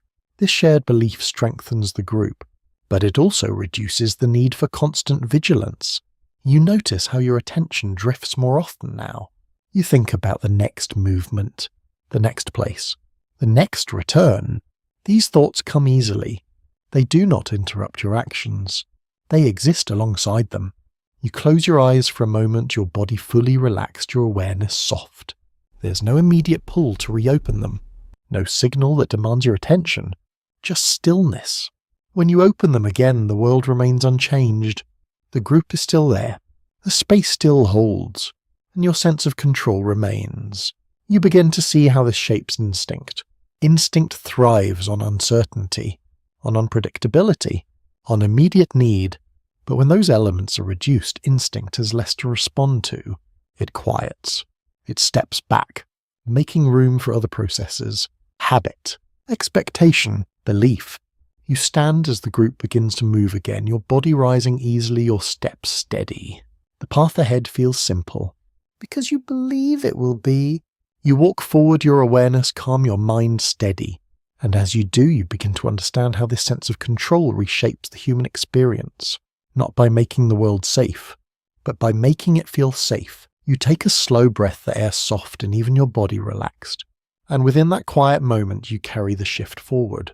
A world that feels manageable, a life that feels predictable, an instinct that no longer needs to speak as loudly. You continue forward with the group, your steps falling into that familiar rhythm, your body moving without resistance. The land unfolds around you, wide and open, yet no longer overwhelming. You know how to move here. You know what to expect. And that expectation changes what you notice.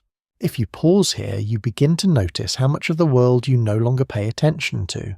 The small shifts in wind, the faint impressions in the soil, the subtle changes in scent. They are still there, but they no longer rise to the surface of your awareness unless something draws them out. You walk across a stretch of ground where the earth changes slightly in colour, darker in patches, softer in texture. There was a time when your body would have registered this instantly, adjusting your steps, your attention sharpening. Now you pass over it, only half aware. It may not seem obvious at first, but this is where something important is happening. Knowledge that once lived in the body begins to fade when it is no longer used. Not completely, but quietly. Gradually, almost without notice, certain responses become less immediate, less automatic. You are still capable of noticing, but you do not notice by default. You move with the group as they slow near a familiar area, the ground opening into a space that invites rest. You settle easily, your body lowering without hesitation. The environment feels known, safe enough. You look around, your gaze soft, your attention relaxed. And then for a brief moment something catches your eye. A faint movement near the edge of the space. You see it, but you do not react immediately. You hesitate, not out of fear, but because your body no longer treats every signal as urgent. Another layer quietly reveals itself here. That hesitation, that gap between seeing and responding. In earlier moments, that gap did not exist. Now it does. You watch as another member of the group responds first, their posture shifting, their attention sharpening. You follow their lead, your own awareness rising a moment later. Nothing happens. The movement disappears. The moment passes, but something has been revealed. You did not respond first. You responded second. And that difference matters. There isn't a single clear answer to when this kind of change became widespread, but over long stretches of time, reduced reliance on immediate reaction seems to have reshaped how humans interacted with their surroundings. You feel that reshaping within you. Your instincts are still present, but they are no longer always first. You sit back, your body relaxing again, the moment already fading from your awareness. You do not hold on to it. You do not replay it. You let it go. This too is new. Before every signal lingered. Every potential threat stayed close. Now your mind releases what is no longer relevant. You pick up a small object from the ground, turning it slowly in your hand. You're not searching for meaning, you're simply interacting. This kind of behavior, simple and quiet, reflects a deeper shift. You're no longer fully anchored to survival. You have space for something else. For thought. For reflection. For moments that do not serve immediate need. What's easy to miss is how this space grows over time. Each moment of ease, each moment of safety, each moment where instinct is not required. All of it adds up. You begin to lose the habit of constant readiness. Not because you choose to, but because you no longer practice it. You glance at the group. Others show the same pattern. A shared calm, a shared softness. A tension that rises and falls rather than remaining fixed. This collective shift reinforces itself. The less each person reacts, the less the group as a whole maintains constant alertness. And still it works, because the environment, the tools, the patterns, the shared awareness all support it. Some interpretations lean in different directions, but one thing becomes clear as you sit here. The world has not become safer in an absolute sense, but your experience of it has. You stand as the group begins to move again, your body rising easily, your steps steady. The path ahead feels simple, not because it lacks complexity, but because you no longer engage with all of that complexity at once. You walk forward your awareness, calm your mind, open your instincts, quiet. And as you do, you begin to understand how knowledge itself begins to fade. Not knowledge stored in memory, but knowledge stored in the body. The quick response. The immediate adjustment, the constant awareness, it is still there, but it is no longer dominant. It becomes something you can access, rather than something that defines you. You take a slow breath, the air soft and even your body relaxed. And within that quiet moment you carry the shift forward. A world where instinct still exists, but no longer leads. A life where awareness is chosen, not constant. And a mind that now has space for something beyond survival. You continue walking with the group, your steps steady your body, relaxed your awareness resting in that quiet balance you've come to know. The land stretches ahead, familiar in its patterns, gentle in its presence, and yet as you move, something subtle begins to draw your attention inward again, not toward what is missing, but toward what remains. Even after all these changes, even after the softening, the sharing, the shaping of the world, there are still moments when something deep within you stirs. You notice it first as a feeling, a slight tightening, a quiet shift in your breath. You slow, not because you choose to, but because something within you does. The group continues, but you pause for just a moment, your gaze moving across the land without focusing on any single point. There is no clear signal, no obvious cause, and yet the feeling is there. A subtle awareness that something is not quite right. You listen. The air moves gently. The ground remains still. Nothing appears out of place, and yet your body remains alert. This is something different. Not the constant awareness you once carried, not the sharp instinct that reacted to every sound, but something quieter, deeper. If you pay attention, you can begin to feel how this kind of awareness operates beneath the surface, not always rising into conscious thought, but still present. A trace, a memory, a pattern held within the body itself. Over many generations, even as the instinct softened, it did not disappear. It remained embedded in subtle ways, ready to emerge when conditions required it. You stand there feeling it. Not urgent, not overwhelming, but clear. A quiet signal from somewhere deeper than thought. You glance toward the group. Others have not stopped. They continue moving their awareness, resting in that shared calm. You take a step forward, then pause again. The feeling lingers, and then slowly it fades. You breathe out, your body softens, the moment passes, but something has been revealed. Instinct is still there. It has not been lost. It has been quieted. You begin to walk again, your steps steady, your awareness returning to its usual balance. The group welcomes you back into its rhythm without disruption. Nothing has changed outwardly, but inwardly you have felt something important. A reminder. You look around, your gaze moving across the landscape, noticing how calm everything feels. The land remains open, the air steady, the group connected. And yet beneath that calm, something always remains. A readiness that does not need to be constant. A sensitivity that does not need to be loud. Another way to understand this is to see instinct not as something that disappears, but as something that moves into the background, waiting for the right moment to return. You begin to notice other small traces. A quick glance from another member of the group. A slight shift in posture when the wind changes. A brief pause when a distant sound appears. These moments are subtle, easy to miss, but they are there. Quiet echoes of what once dominated every moment. Some thinkers lean in different directions when considering this idea. Some suggest that instinct remained largely intact, simply suppressed by changing conditions. Others believe that it adapted, becoming more selective, more refined. As you move with a group, it feels like a blend of both. The intensity has faded, but the capacity remains. You sit with the group as they pause again, your body relaxing easily, your awareness calm. You close your eyes for a moment, and within that stillness you notice something. A faint sense of connection. Not to the group, not to the environment, but to something deeper. A rhythm, a pattern. Something that feels older than the changes you have experienced. You open your eyes again. The world remains as it is, but you now understand that beneath the comfort, beneath the routine, beneath the shared systems that support you, there is still a part of you that remembers, not in words, not in thoughts, but in sensation, in response, in the quiet language of the body. You stand as the group begins to move again, your steps steady, your awareness balanced. The path ahead feels familiar, but you carry something new with you. A recognition.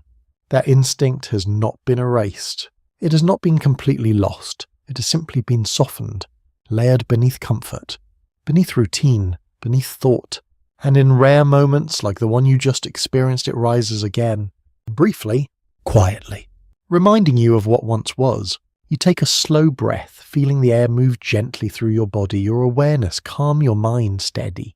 And as you walk forward, you begin to understand how those echoes remained within you. Not dominant, not constant, but always there, waiting. You continue walking with the group, your steps quiet, your breathing steady, your awareness, resting in that gentle balance you've carried for some time now. The land stretches ahead, familiar, soft in its patterns, almost welcoming in the way it no longer demands everything from you. The day moves slowly. The light shifts, the air cools, and with each passing moment you feel how much has changed. Not around you, but within you. You no longer move through the world as you once did. There was a time when every sound, every shadow, every shift in the wind required your full attention. Your body responded instantly, your awareness stretched in all directions at once. Now you move differently. You respond when needed, you rest when you can. You think, you imagine, you connect. And as you walk, you begin to understand something that has been quietly unfolding all along. Nothing was truly lost. It only changed. You pause for a moment, your gaze drifting across the open land, your mind calm. If you look closely, you can see how each shift built upon the last. Fire softened the night. The group shared the burden of awareness. Tools reduced effort. Familiar places created stability. Routine shaped behavior. Memory guided action. Imagination expanded thought. Comfort allowed rest. And slowly, almost without notice, instinct stepped back. Not because it disappeared, but because it was no longer needed in every moment. This is where the idea becomes clearer. The real reason humans seem to have lost their survival instincts is not because those instincts vanished. It's because something else grew around them, layer by layer, softening their presence, replacing their constant urgency. There is no single moment where this happened, no clear point where instinct faded.